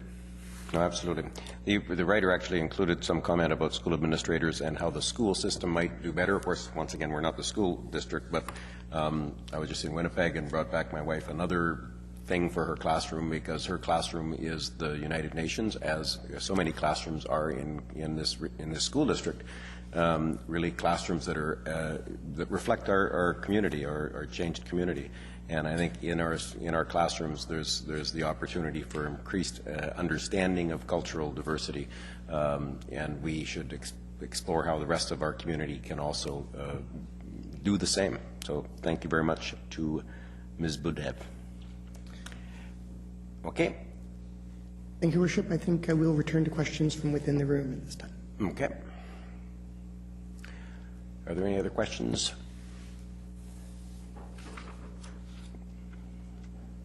Your name, please. Good morning. Yeah, Sandra Marsden, 3420 Highland Drive, and I've been listening very attentively to everything that's been spoken here today, and I just have a couple of comments before I have questions. We have a Glen Pine Recreation Center just across Burlington from City Hall, and one of the things that we do there, I'm on the Glen Pine 50 Plus executive. It's a senior center, and we don't like to use the word pavilion. We don't like to use the word senior center because folks seem to think that we're an old folks' home. But it is a city-run, City of Coquitlam recreation center for folks 50 years and older. And at that center, we do encourage and welcome diversity. And just based on that lady's last comments, we encourage seniors in the City of Coquitlam to come to that center, and we have various programs for which encourage, as I say, diversity and to mix with other folks of other cultures. But we need more help, and the ways in which I think we need more help are a little bit to do with corporate communications. If we want to encourage people in a multicultural society to come to the senior centers, then we need to put out our communications, particularly our program booklets, in more than one language. And that's one challenge, is that we can put out garbage collection notices in 3 or 4 languages, but when we want to communicate via a program booklet to seniors with multicultural backgrounds, it only comes out in English. Also, signage. We need some signage on Burlington to let people know that we exist. I believe we finally got some signage on the north side of the building, Glen Pine Senior Center, that says Glen Pine, but it doesn't say what it is. It's a recreation center, and that's a wording that maybe should be changed from pavilion to recreation center. So we need more communication in multi-languages. The second point, an archivist. I also wear my Burke Mountain hat, and we were very happy. I would like to voice my support for an archivist. We are going to have her to our meeting. She did come to the Glen Pine Senior Center and did talk to us. And Burke Mountain, we had boxes and boxes and boxes, right, Councillor Asmundson, in his basement. History, and the only historic book that I had read about the history of Coquitlam, which came out a few years ago, and I think the library folks were involved, I really struggled to find any comments on Burke Mountain. So we now have all our boxes out of Mr. Asmundson's basement, and they're over at the archivist, and she's working on them, and we'll probably need some help doing that. So it's important to have the history of pockets, if you'd like, or areas of our community and our entire community recorded. Queenston Park, Burke Mountain thanks you very much for Queenston Park. I think it's probably one of the best playgrounds that was designed, and kudos to the designer of that park. We do have a little bit of a problem already. Since the day it's opened, there have been about 40 cars parked on either side of the street, and every time I go by, I look to the left or I look to the right up Queenston Street, and when I drive up there, the place is crawling with kids and parents standing around, so it's being really well received. But people are coming from as far away as Port Moody because word has gotten out. It's a challenge to these young kids, and it's a wonderful, wonderful climbing area using the natural contours of the area of the park. But it's interesting because when we saw the ad in the paper, it said walk, bicycle, or take transit. And I couldn't help chuckle at the latter because transit is a few blocks away. So what do we do when we have SkyTrain coming and we hear there might be parking problems? What do we do when we put a nice park in like Queenston Park and then folks are parking on a very narrow, really undeveloped street? And we read in the Tri-City News yesterday, I believe it came out, that it's dangerous. It's dangerous walking your kids on the road because cars are coming, cars are going, and it's very, very narrow. So parking is going to continue to be a problem in this city, no matter where you are. And I hope you folks are working on that because I don't know where it's going to end. Even around Glen Pine, as you know, the Glen Pine Senior Center, we have parking underneath, free parking underneath. However, other people, because of the parking on the streets, I caught a lady the other day because I just said, you don't look like you're a senior and yet you're parked in a senior parking stall. And she said, I was told by this business that I could park there. Well, she moved her car, but that's it's going to be a continuous challenge. And I guess my question is, where are the washrooms for the Evergreen line? I think it was the last town hall meeting or the year before that, we were all talking about getting washrooms for the Evergreen line, particularly the ones out here. So could you maybe give us an update on that? Thanks.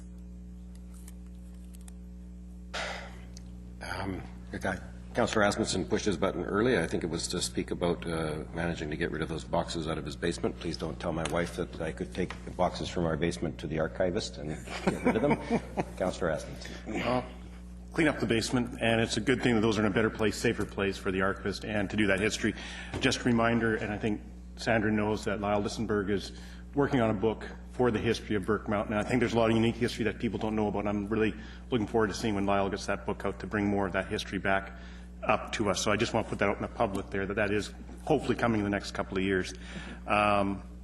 Queenston Park, I think we've talked, and staff are going to monitor the park in there. Sometimes when a park is brand new, we'll see if that stays and see what it is. It is a developing area, and sidewalks that will come in as development comes around it. But I wasn't able to be there on that Saturday. I wish I was. I've been by it. I was there the day before. It is quite a unique park. Kudos to staff on the design of that. I was through the universal accessibility on that, and when we brought that through and dealt with the design on that, so it worked out well. From my perspective, SkyTrain has, working for transit, has never provided public washrooms as part of their policy. We've had the answer to that one, the staff can correct me, but I don't believe that in any of the SkyTrain stations that they are looking at having public open washrooms.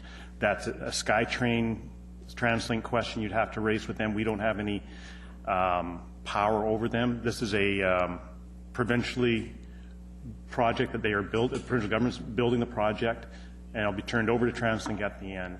And we have advisory committees. We have raised that issue. And I think Mr. Sinisha, who's part of that, will speak to that. We have raised this issue on a number of occasions with them. But that would be the status on that as of right now. But it's not something that we have not inquired about and raised with the Evergreen Project team and TransLink on that issue. One thing I just want to say about Glen Pine, the work you guys down there, it's probably the most multicultural already, seniors center already.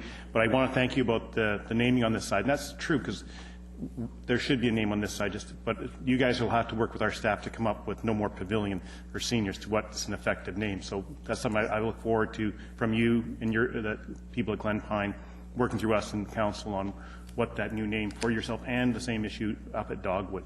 So thank you for raising those. I appreciate it. Keeping in mind that the name Glen Pine Pavilion came from the seniors at Glen Pine Pavilion. It was at the time the Pine Tree Seniors Community Center, and they chose Glen Pine Pavilion. So, you know. Time for a name change, though, possibly. and also thanks. None of us are seniors around the table. Yeah. Well, I'm a member. And thanks, folks, for the new fire hall. And I see the electronic sign is up and working, and so we look forward to serving the community on that as well. And Lyle has a hiking book on Burke Mountain, so yes, he did an excellent book. Historic. Yeah. Thanks a lot. Take care. Thank you. Now, she asked questions about multilingual signage, Burlington, multilingual notices, archives for Burke Mountain, Queenston Park, and the parking at Glen Pine, but I suspect we'll be able to get back to her because we're kind of managing our time at this point. I don't know if any staff had any particular, nope. It wasn't an invitation. Mr. Alueva. Yes, we are taking notes, and certainly on the issue of Queenston Park, I think Councillor Asmussen very ably responded. It is a developing area. It's always a challenge to build parks in an area that isn't fully built out, because the residents are wanting some of these parks to happen.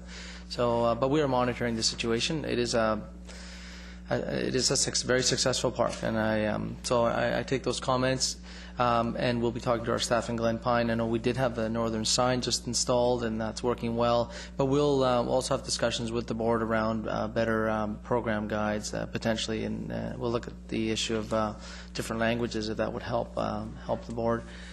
So I've taken notes, and we'll work with them to follow up. Thank you, Your Worship. Actually, on Queenston Park, that was part of the issue. Was council wanted that park built as soon as possible, rather than waiting the normal way, which is wait till people move in and then a couple of years later put in the park. At that point, all of the sidewalks, and I've actually replied to the woman that wrote the letter to the editor, because it's saying just that. The real problem is that we tried to build the park when people were demanding it, rather than waiting until the sidewalks are in. So, and I guess the real challenge is that the park is so darn good, and it's appeared in a couple of websites downtown and in newspapers downtown and on videos on the internet. It's people are coming from much further than Port Moody. Okay. Mr. Clerk, I believe we might have some more online. We do, Your Worship. And we've also just, and I thank Council for its patience with the flickering screens, we've tried a new cable, and hopefully that should solve the issue.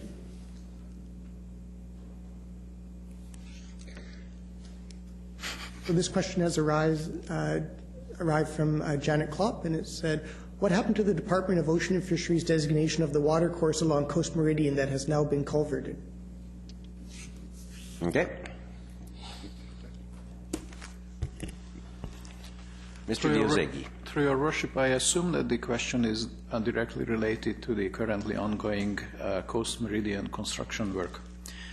Prior to the construction work, during the design phase, the city engaged a qualified environmental professional, and we did go through a process with the senior governments with respect to that particular water course. My understanding is that on one hand, the designation of the water course has not changed, and that we satisfied all the requirements posed to us by the senior governments, which included some compensation for the habitat. Overall, our assessment is, based on the reports we received from our qualified environmental professional, that even with the construction work and even with culverting some sections of that water course, overall, the city actually has or is in the process of improving the environment in this respect. Okay. You're good. We'll go to the next question. Next question comes from Jacqueline Steffen. Will you stand up for citizens in Coquitlam for the right to a healthy environment, clean air and water? Port Moody and Port Coquitlam have already passed the municipal declaration. Would love to see the mayor and council members take action on this as well. On this point, I'm going to thank her for input. We don't actually poll council members of these kinds of things. This is for council to receive input from the public rather than the council to give our opinions on all kinds of subjects. So and we're all aware this is called the Blue Dot Initiative, and it's aimed at trying to put in place a system of rights related to healthy environment, clean air, and water as human rights. So thank you. Third question from social media is, what is the city doing to ensure that rental housing for lower income people remains available? And this is from Matt Johnlick.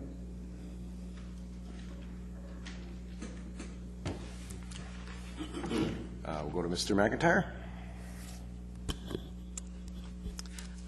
Thank you, Worship.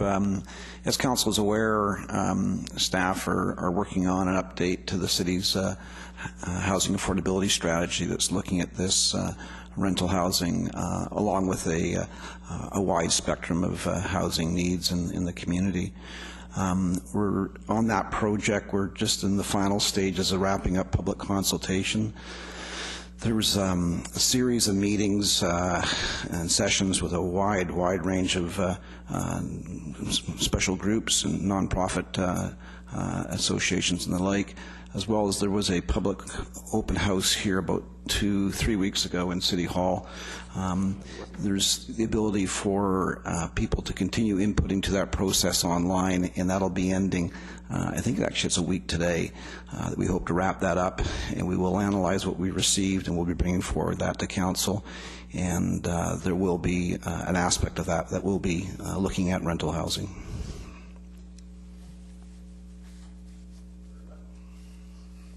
Thank you very much. Thank you, Your Worship. I think we should return to people in the room. Sir, step forward.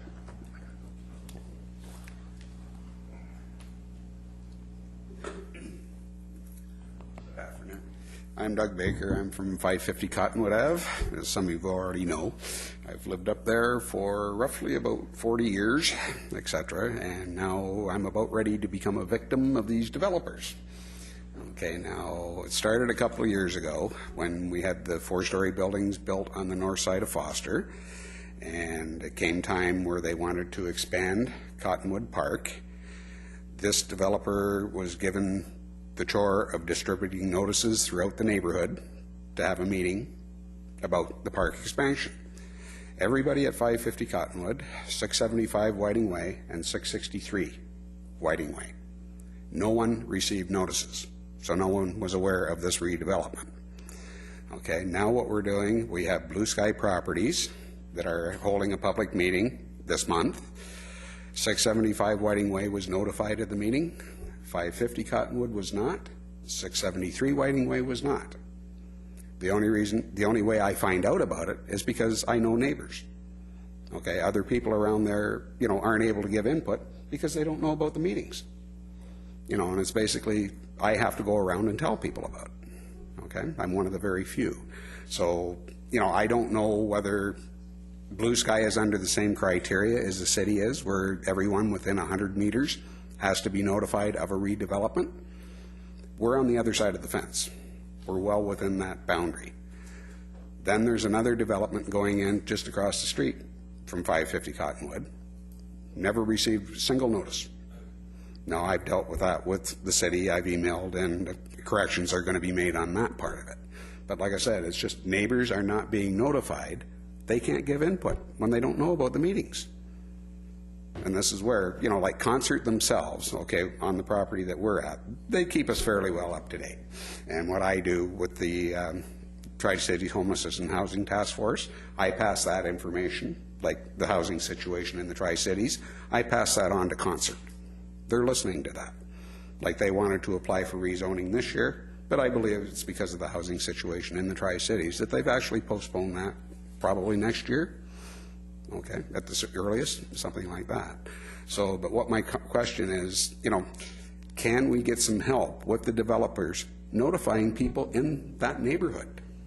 And like I said, it is a low-income neighborhood, and what they're planning, 26-story building, things like that, that's not going to be for low-income people at all. I won't be able to afford it. Okay, I'll go to the clerk here about notification. Thank you, Worship. The answer to the first part of the question is a developer isn't bound by the same rules that the city is. However, what we're trying to do, and in response to some of the input provided, is we've proactively gone out. It's very challenging to alert rental properties because they don't show up on the tax roll. The message goes to the owner, the message will sometimes go to the property, but you don't know the number of units and the names of people within those units. So we've proactively gone out and we're working with the people in the area. We recognize the importance of that notification. In addition, some of the things we do is we publish more notices in the newspaper than the law requires in order to help provide that advance notice. And I can say with certainty that there will be a very strong effort as part of the forthcoming Blue Sky to get the notice out as far as possible. And we've, like I said, we've responded proactively and are trying to put as many new additions in as we can. We're trying to keep community, and somebody on the other side of the fence, we're not telling you what we're doing. Okay. No, absolutely, and we're aware, and we are taking extra efforts in order to make sure the notice gets out. They haven't responded, et cetera. So, okay. Thanks, appreciate it. No, thank you very much. We find out you didn't notify, you get notified because you notify us. Yeah. Unfortunately, that system doesn't work perfectly, obviously. Okay. And that again, part of the reason why signs go up and other things, we want as much notice out as possible, and we exceed all of our notice standards in order to try and meet that need. Our goal is always that you know. Absolutely. Are there any other speakers? Any other speakers? Are there any more online? Oh, there's one online.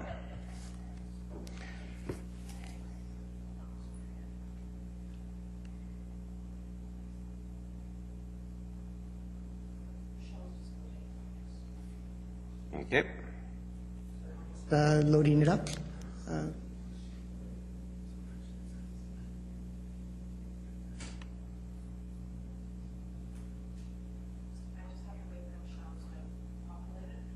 Okay, Your Worship, perhaps we can do one more call for questions within the room, just while we pull that up.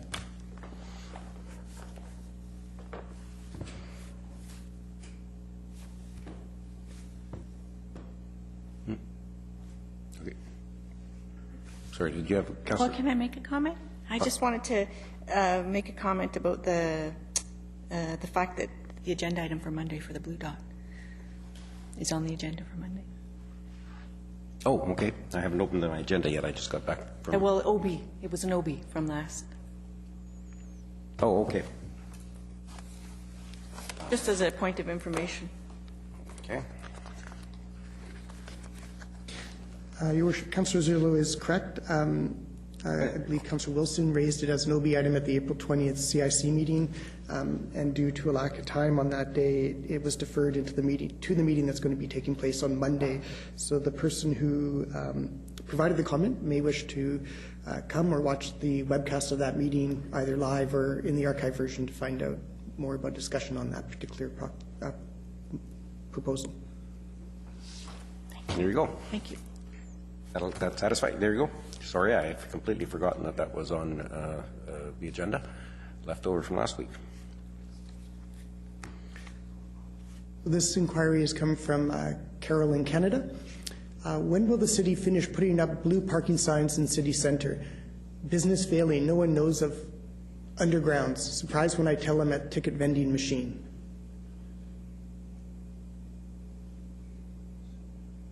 Blue parking signs. I'm believing that's probably the underground parking that's associated with certain strata developments in the city centre. Mr. Giozeghi. Your Worship, the city is in the process of developing a wayfinding plan for the city. The focus at this point is on parts of the city where the Evergreen line will have the most impact.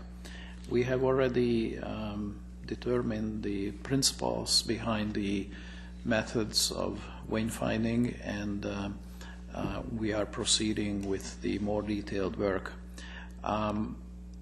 Certainly the expectation is that before the end of this year, the findings and recommendations of this study will be discussed and shared with both Council and the public. I'll look into if we can advance some of the signs mentioned in the question in the shorter term.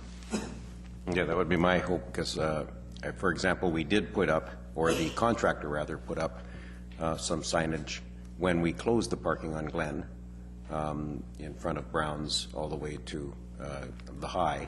When we closed that parking because it had to become, because we were installing the pipe on the other side, suddenly signs appeared that said there's business parking accessible from behind off Atlantic.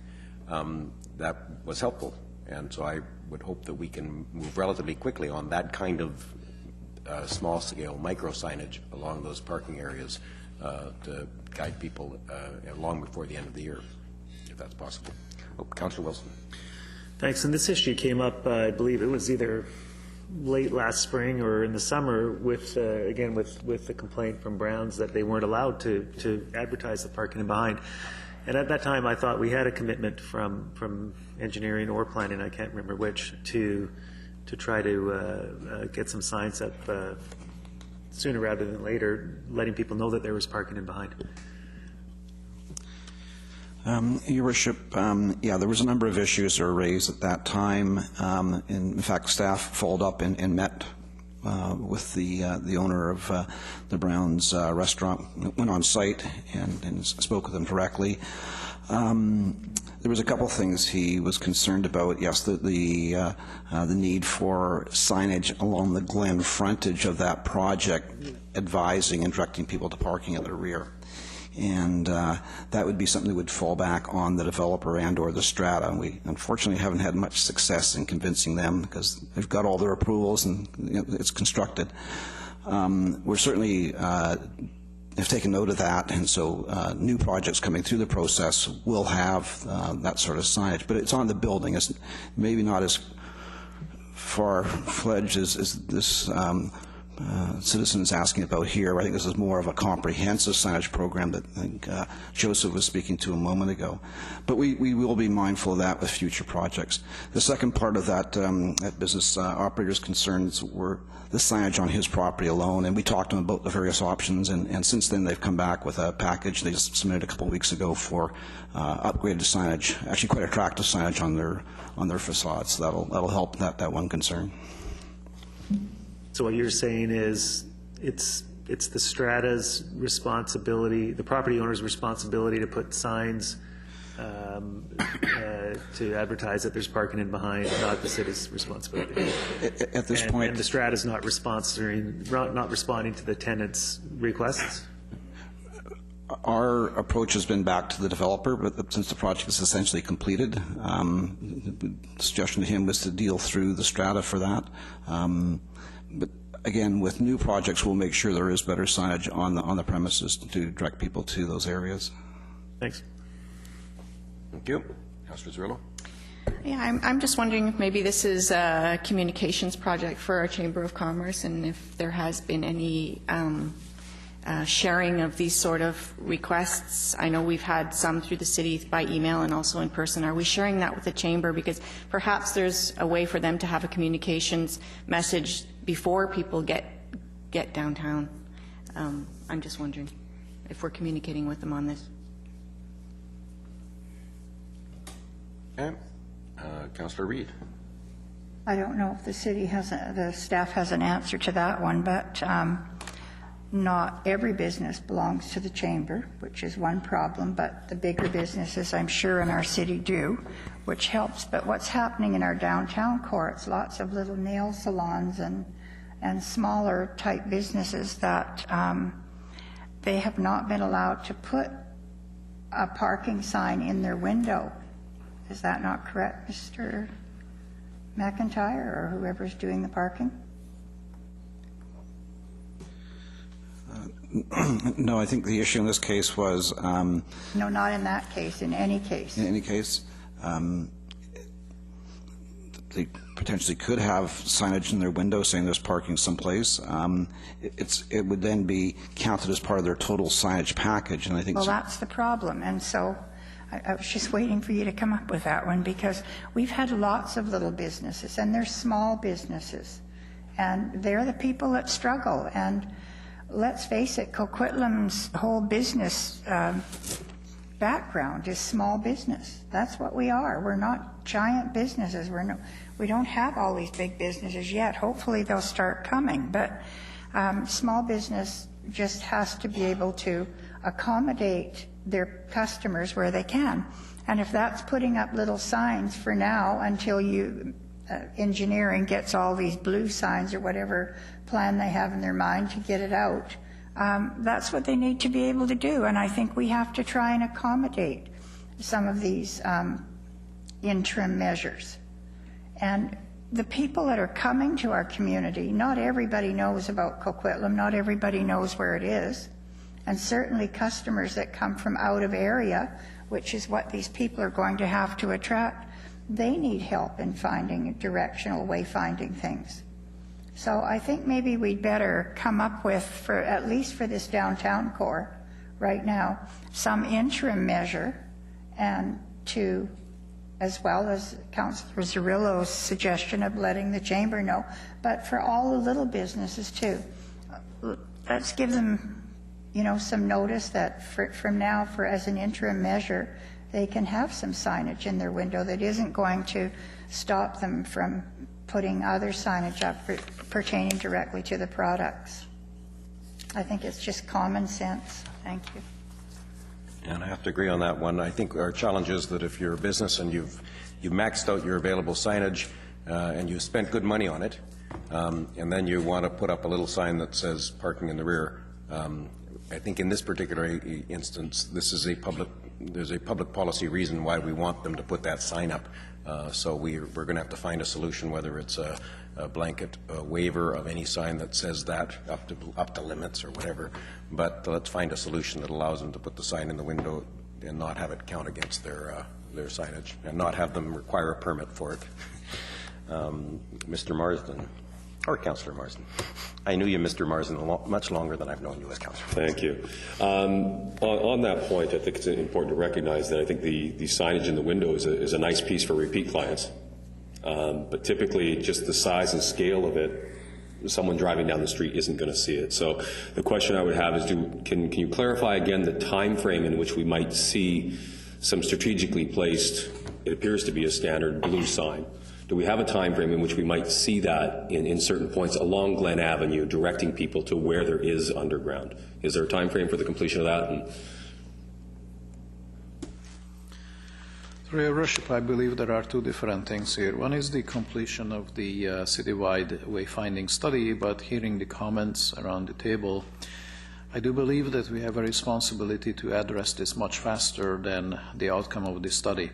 I think, based on our past and current experiences, we are in a reasonably good position to swiftly determine where those signage and what kind of signage should be erected far before the completion of the wayfinding study.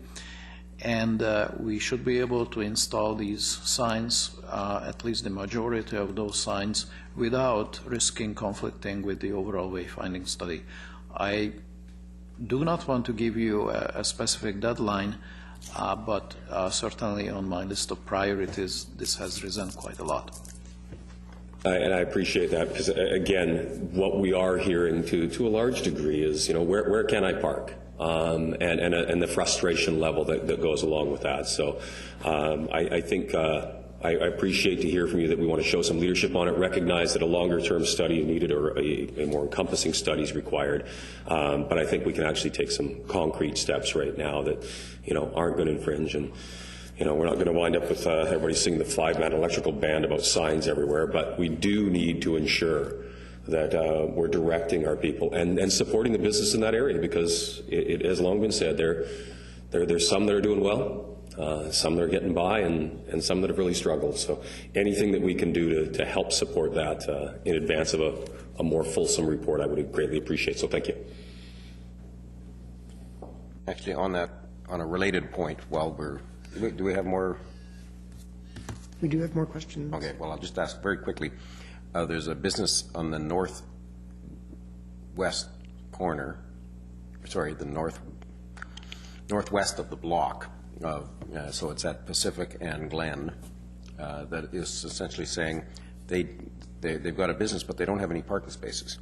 Now, was there a time when council, that building was not built by this council or approved by this council, was there a time when council wasn't attaching commercial parking spaces to this mixed-use residential building? It's a lower profile building on the northeast corner of Pacific and Glen. It's been there for 6 years, I think, and I can't imagine that we allowed a business to end up with no parking spaces for its employees or customers. So they're kind of, or maybe it's that they didn't buy the available spaces. But it seems to me that we ought to be requiring with businesses that they end up with the parking spaces we anticipated or that we zoned a requirement for.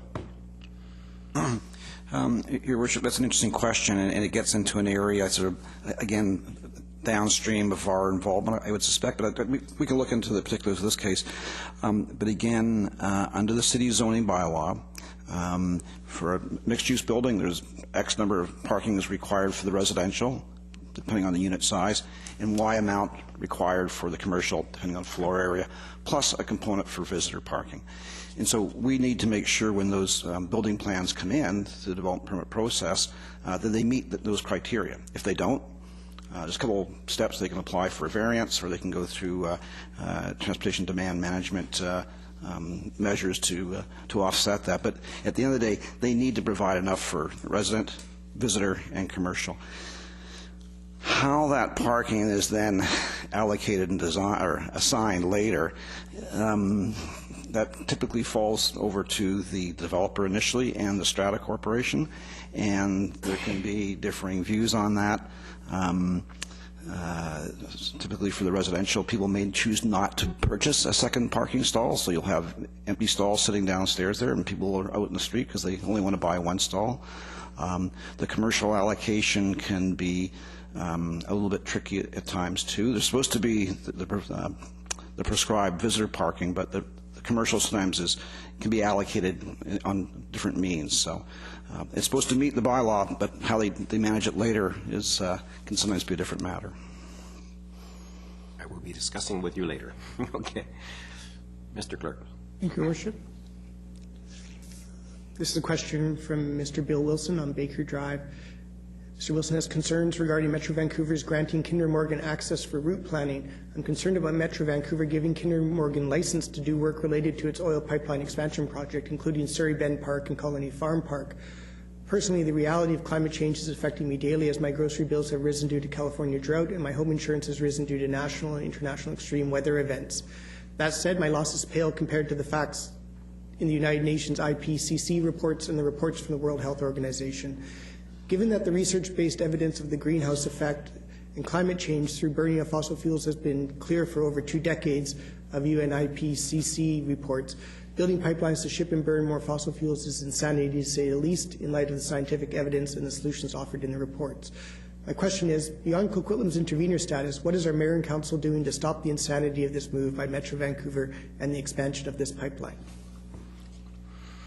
Okay, it's the insanity of this move by Metro Vancouver that troubles me, because Metro Vancouver has a relatively tiny role, and I'm going to hand that part of the question over to our rep on the Parks Committee. We have taken the position repeatedly that, as a council, that a decision to use a park for a manufacturing purpose is something that ought to come to council.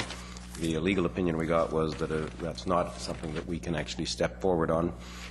I argue with that on the grounds that, for example, if you were to build an amenity in one facility, use it to manufacture the amenity, and then move the amenity someplace else and install it, it seems to me you've built a manufacturing facility, and we did that with Fraser Mills when it was zoned mixed-use residential, and the owner of the property, Beatty, came to us and asked us to rezone it industrial so that they could build the bridge components there to be moved somewhere else and installed, obviously at the Port Mann Bridge.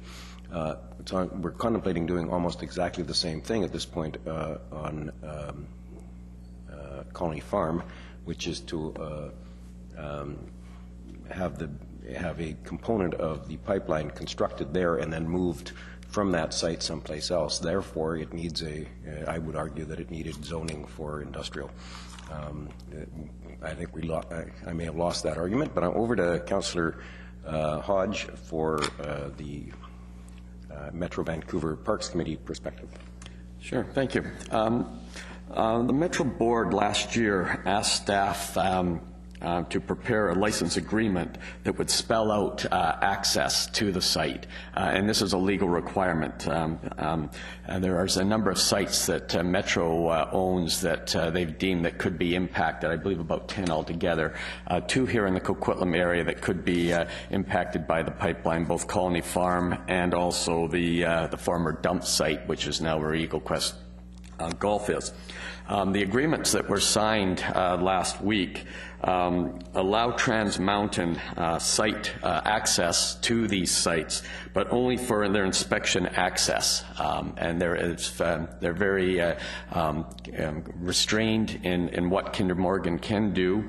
As such, Trans Mountain can only conduct visual inspections. They can only on foot. They can't bring vehicles into the parks. There's not for drilling. There's no sampling. All visits have to be supervised by a parks official. So there are a lot of restrictions in place. Metro Vancouver has not taken a position on the pipeline, and it has not taken a position on the routing because the routing at this time hasn't been determined. So at this point, all that's taking place is limited access from just for basically for visual inspection, the taking of photos, that type of thing is what's taking place there. And I agree. This council, as the mayor said, has also taken the position that of not allowing construction on the site, and I believe that that's in line with what Metro has taken at this point. Thank you very much. Your Worship, we have 2 more social media questions, but perhaps we could do a final call for questions from the floor while we just set those up. Are there any other last-minute questions from the floor? Knowing that we have 2. Okay. Yeah. Hi. I'll keep you to real quick because we do have 2 other questions sitting there. It is. don't quite know how to approach this, but I'll take a stab at it. Communities and neighborhoods build, and they strengthen, they build communities. So we have community associations. One of the situations that we have, and I don't know if community associations in some areas are going the way of the dodo bird or whether they should, but because we do have a 125th birthday coming up, our city birthday, and we're just wondering, you're looking for, I believe, neighborhood parties or neighborhood street parties as part of this. At least I gather that's part of the celebrations. And in some neighborhoods, there are no community associations. So I guess my question would be, excuse me, what strategies is council or could council use to build associations in these neighborhoods where the associations maybe existed in the past but are no more, possibly because of people moving in and out of the neighborhoods? Can council advocate for the development of community associations? And if so, what role could council play in the redevelopment to the end that they would be intact or even brought together for those community parties and street parties? Because I'm wondering who the heck's going to organize these street parties if you don't have a community association in some of the areas of the city. And I think Tom from Westwood, Plateau Association. I'm with Northeast Coquitlam Ratepayers, and there are other associations in the area, and we have discussed this question, so I'm asking it probably on behalf of them as well. Thanks. Sure. I've got Councillor Wilson, Councillor Reid. Councillor Wilson. Thanks for the question. I'm one of the council reps on the 125th Celebration Committee, and I'm actually on the working group for the neighborhood celebration. So it is a challenge not having community associations in every neighborhood. So we're planning, and again, this is just in the early days. We're still starting to reach out to these groups, but we're looking at working with schools directly, parent advisory groups or associations, business improvement association, perhaps like Austin Heights BIA, the Chamber, any other areas that have maybe not a community association, but a strong community group presence in that community. And our hope is that through the neighborhood celebrations, we can foster the interest in developing a neighborhood association in the areas where we don't have any. As well, with separate from this are the 125 block parties that we have as a goal. And again, the hope there is that through encouraging areas to have block parties that haven't traditionally had block parties, there will be an interest in developing a stronger community association in those neighborhoods. So we're really trying to work hard. We love what's happened in Burke Mountain with the Facebook group, and Councillor Hodges is also on the committee, and one of his suggestions is one of our goals for each of these neighborhood groups or neighborhood celebrations should be at the very least, a strong Facebook group for each of those communities, just based on what it's done in Burke Mountain. So if you have any suggestions, any thoughts, we'd love to hear from you on those, and we'll definitely be in touch with your community association soon.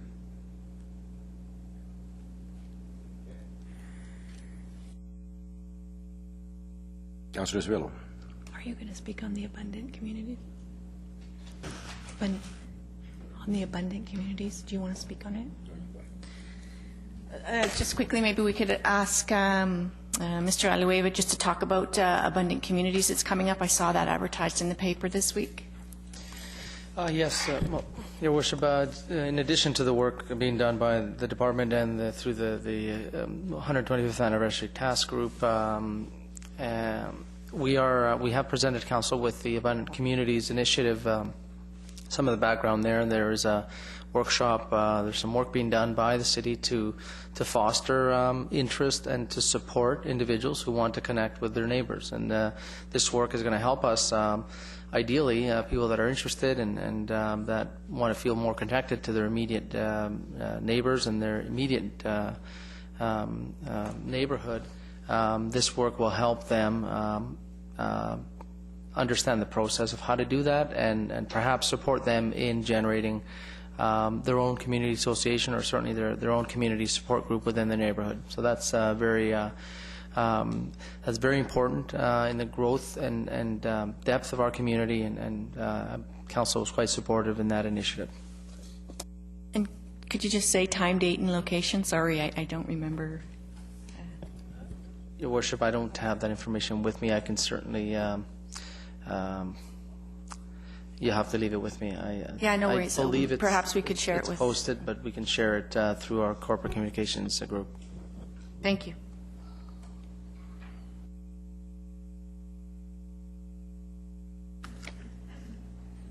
I beg your pardon? Your Worship, I think we just perhaps do a last call for questions here, and then we'll end with the 2 social media questions. Okay, I was going to do it in the exact opposite order. Okay. Okay. We'll go to social media then. You are the chair. Unless anyone objects.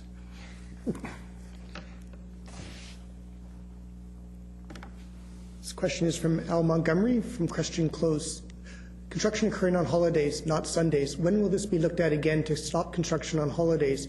Currently, if Christmas Day does not fall on a Sunday, then builders can work and hammer away on Christmas Day. The old law is just that, old, and was brought in when Coquitlam was half the population. Who's going to clear that one up? That one's a, come on, there's a home run to be hit here.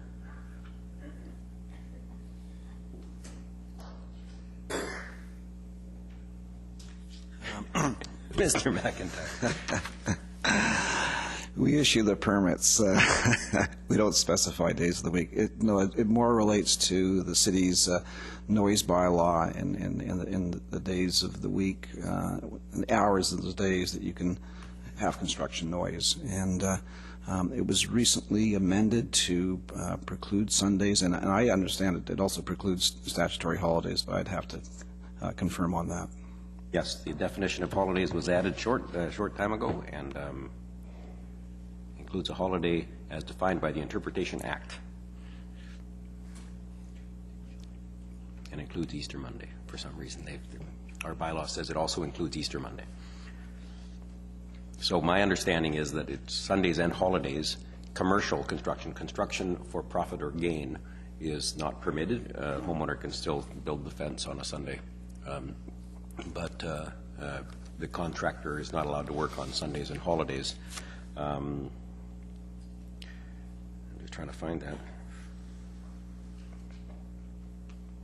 Okay, so this is construction hours, C2B. On a, no person in the city shall, on a Sunday or holiday,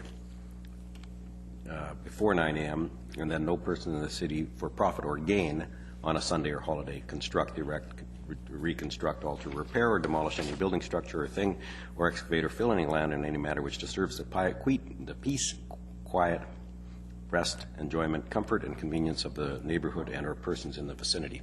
So it would be permitted to, up in the middle of a development area where there are no residents, no one's going to argue because no one's going to complain. But in answer to this question, the old law was old and we changed it. Thank you, Mr. Montgomery, who lives up in the new area. So I would interpret that to be that if there is someone in the area that can be disturbed, who can have his quiet, peace, rest, enjoyment, or comfort or convenience disturbed, then there is no construction permitted in that area on a Sunday or a holiday. And we'll get back to Mr. Montgomery with that. I think he asked me the same question on Facebook. So, Mr. Clerk. Thank you, Worship. I think we have one more. Mr. Wilson again. Yes. I was very impressed with Mayor Clugston of Medicine Hat's talk this week about how their Housing First works. If a person becomes homeless in that community, within 10 days we will have some sort of permanent residence for you, he says. That doesn't mean an emergency shelter. That means some place to live within 10 days. Medicine Hat's Community Housing Society Multidisciplinary Social Services Agency assesses people for subsidized housing based on their needs. People benefiting from Housing First lodgings also receive treatment for mental health and addiction, plus access to employment resources and income assistance. Depending on individual circumstances, Housing First residents may pay subsidized rents or rents geared to their income. My question is, homelessness is a huge, shameful issue. I know our federal government's fallen down in this area, but wonder what we are doing as a community in Coquitlam.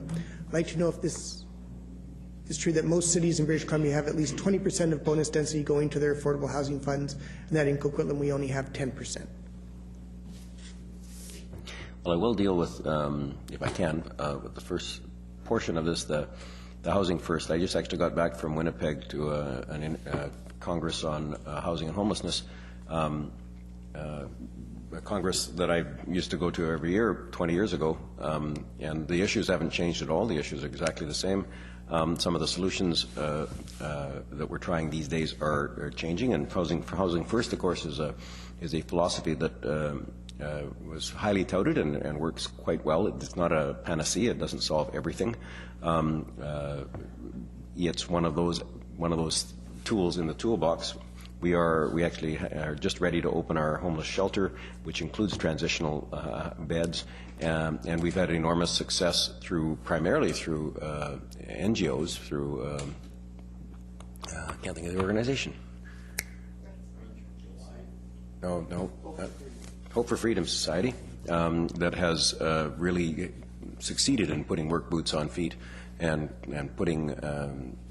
getting a great many of our homeless back into their society, productive society, and feeling better about themselves, housed and working, getting treatment for the various challenges that they face. But that second paragraph, people benefiting from Housing First lodging must also receive treatment for mental health and addictions plus access to employment resources. Obviously, if the treatment for mental health and addictions isn't there, it's simply the process fails. We are doing an awful lot as a city, as a region, to try to tackle this issue. It does require expanded work on mental health and addictions, as my family has discovered firsthand. So. I've got Councillor Reid as well. The first couple of paragraphs here are what I would like to address, and it seems to read like it's a very simple solution. If it was that simple, Vancouver wouldn't be having the immense problem it's having now. And just yesterday at Metro, talking to one of the councillors, homelessness is a problem, and I have to tell you, I don't know how many people are moving to Medicine Hat, but I can tell you a lot of people from back east are moving to Vancouver, simply climate related, and simply hopefully opportunities for work or something like that. We have stepped up as a community, and we're trying to put in it won't be a forever home, but actually it will get someone into housing, and then with some help. We maybe don't have the same resources that Medicine Hat's community do, or if they are, then we are vastly underserved. We in Coquitlam, I believe, are doing a great job with what we have. This is not our job. This is not where the taxpayers' money is supposed to go from our share. It's supposed to come from the other levels of government. But morally, every person that sits around this table believes that we have to move in and contribute, and I know our staff does as well, and that's what we're trying to do. With respect to bonus density, I believe staff can answer that better than I.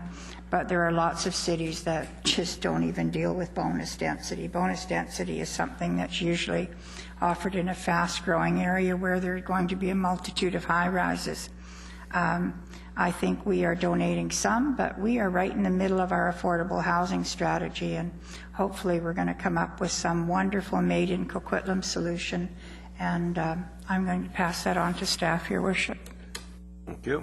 Councillor Morrison. Thank you. Took the opportunity to actually go to a presentation recently with Mayor Clouston, and he was very clear in his opening dialogue is that he didn't campaign to end homelessness. He referred to it as a glib comment that he made, but they've been able to utilize the fact that they were in the convergence of a significant number of financial benefits that enabled them to participate in that.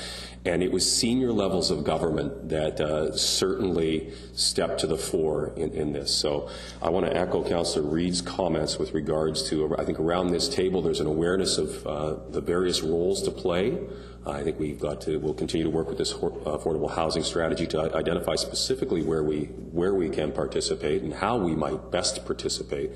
But Mayor Clouston was very clear, and he said, I attended with Councillor Wilson, and he said on many occasions throughout his presentation that, don't go pounding on the doors of your civic council. It's not just them.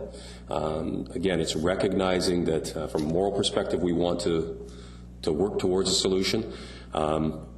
Medicine Hat over this period has built 150 purpose-built housing options, and they've done that. They've got a population of approximately the same size as Port Coquitlam, and they have tax revenues that are approximately 3.5 times what we see in the city of Coquitlam. So there are a number of very interesting components that came to place that they've been able to leverage. So I think to Mr. Wilson, I appreciate the question. I think this council in my short time here has seen certainly that there's a desire to do something. We have to identify exactly what that might be. So I appreciate Mayor Clouston's presentation and the few moments he took to speak directly to me afterwards.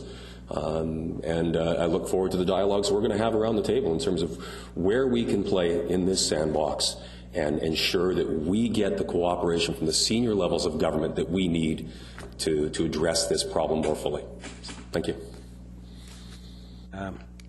Sorry, and I'll echo the comments about Medicine Hat. I actually had the opportunity to be in Medicine Hat last year on the way over to through the town hall process. Medicine Hat has its own gas utility. Medicine Hat owns the electrical utility using a gas-fired electrical generation plant, and they just installed a $10 million solar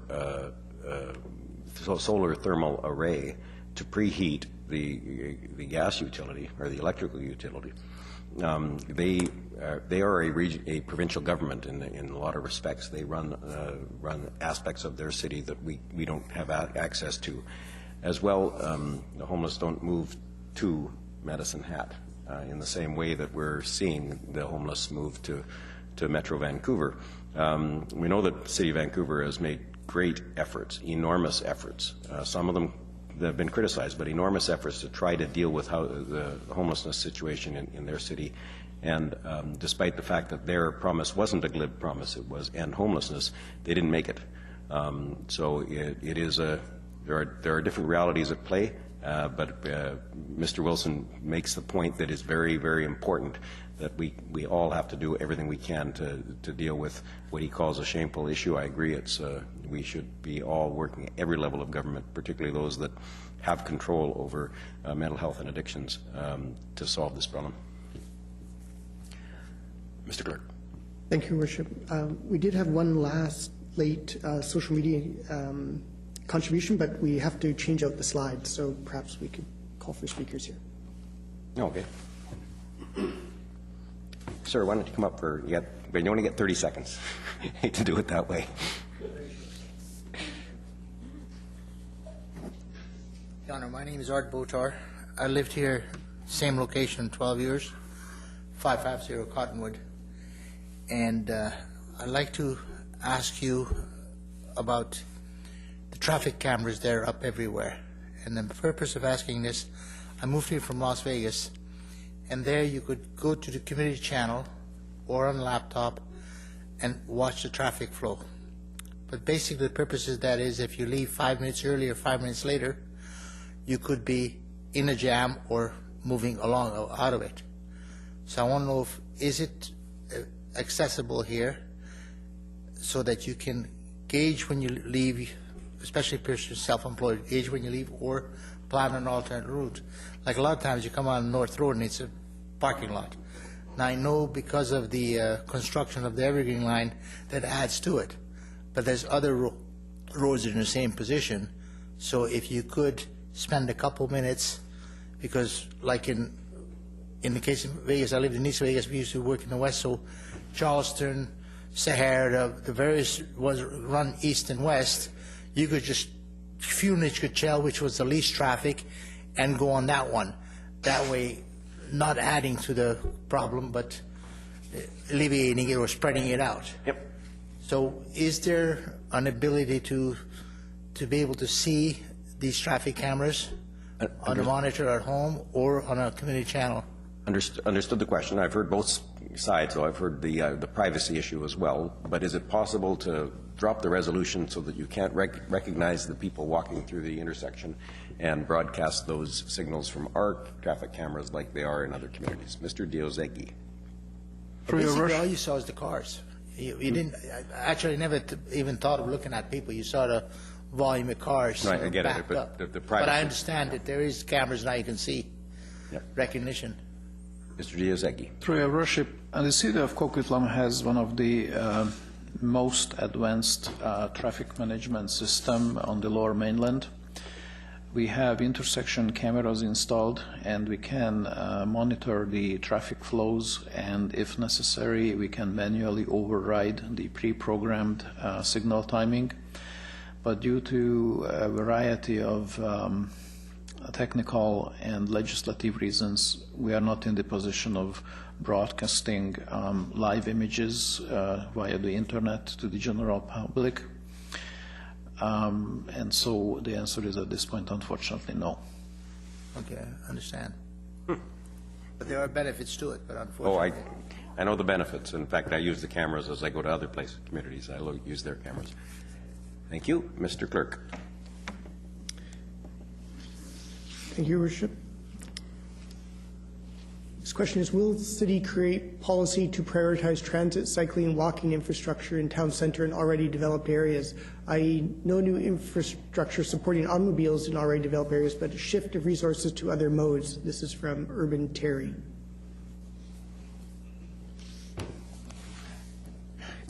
If the referendum passes, we will. Mr. Diozegi. Thank you, Your Worship. To Urban Terry, the city's relatively recently approved and certainly a contemporary strategic transportation plan clearly defines the city's intent to accommodate multimodal transportation in the city.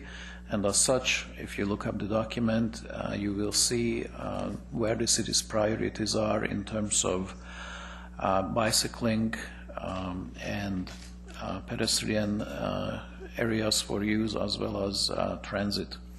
So I do believe that we have a good leading document, and we are working hard on the implementation. Okay. Well, I have to climb back on my bike and ride home now, so I think. Councillor Zarrillo. Just a quick question, because right now there's the Coquitlam Lougheed Neighborhood Plan. I believe this is part of that plan, is it not? Mr. McIntyre. Thanks, Worship. And very briefly, that's entirely correct. The planning team, and they work very closely with Joseph's staff and transportation planning and operations. So in that plan, as we develop the visions for the evolving Coquitlam and Lougheed and North Road areas, very much is focused on providing opportunity for not just vehicles, but a range of transportation modes, particularly walking, cycling. So that'll be a key part of that neighborhood plan for sure. Great. Thank you so much. Thank you. Councillor O'Neill. Yeah, thank you. I could have spoken about what the staff has spoken about, because it's certainly what is happening. There's 2 points that I want to raise here, and one is that we've talked about this around this table for years now, that it's difficult to prioritize transit to the extent that some people would like to see when the transit is not being provided. We're specifically looking at Burke Mountain, and it would be wonderful to have Burke Mountain in the frequent transit network for buses, and but that's not going to happen. And that's there's some goalposts that got moved at the regional transit planning level, and so hard to sort of say continue planning for that when it's not going to happen. So we have to look at the reality of the situation and say that we have to accommodate cars, and that's the way people are going to be traveling primarily, unless something significant happens up there. In terms of no new infrastructure supporting automobiles in already developed areas, it depends on how you define that, of course. While the strategic plan, transportation plan, does talk about prioritizing, mixed use, the majority of the citizens, the taxpaying citizens of Coquitlam, in our annual public opinion surveys, continue to say that they want traffic congestion lessened, they want road maintenance improved, those sorts of issues. Very substantial support for improving the transit network for automobiles. And we are responding to that. In terms of how you define infrastructure, I'm not quite sure, but if infrastructure is repairing potholes, improving, doing timely maintenance on roads, the improvements like we did on Schoolhouse last year, more recently the improvements on Lansdowne, the lower part of Lansdowne, we are going to be supporting automobiles in already developed areas. The vast majority of citizens in Coquitlam, the taxpayers, do want that, and it's. I think it's very important for us to respond to those requests and to be responsible in looking after the infrastructure we have already. So that's kind of an answer there. It's a very practical way of looking at it, supporting what the public is asking for us in existing areas, and I think it's a long-term responsible thing to do as well. Thank you. Outstanding. And thus ends. I'll have to call it, we were scheduled to go till 1 o'clock. We've gone a little bit over, but all good questions. Thank you all for coming. Today we dealt with some great questions, some great suggestions, and some really good input into the kinds of issues that Council faces every day. We thank our staff for participating as well. I know this is your Saturday, and we don't make you work every Saturday, Superintendent, but we will. Well, we probably will actually. But for all of you who came out on your Saturday, it was a beautiful day. I looked out the window this morning and thought, oh no, we're not going to get that many people out, but we're glad you did come out. Thank you so much.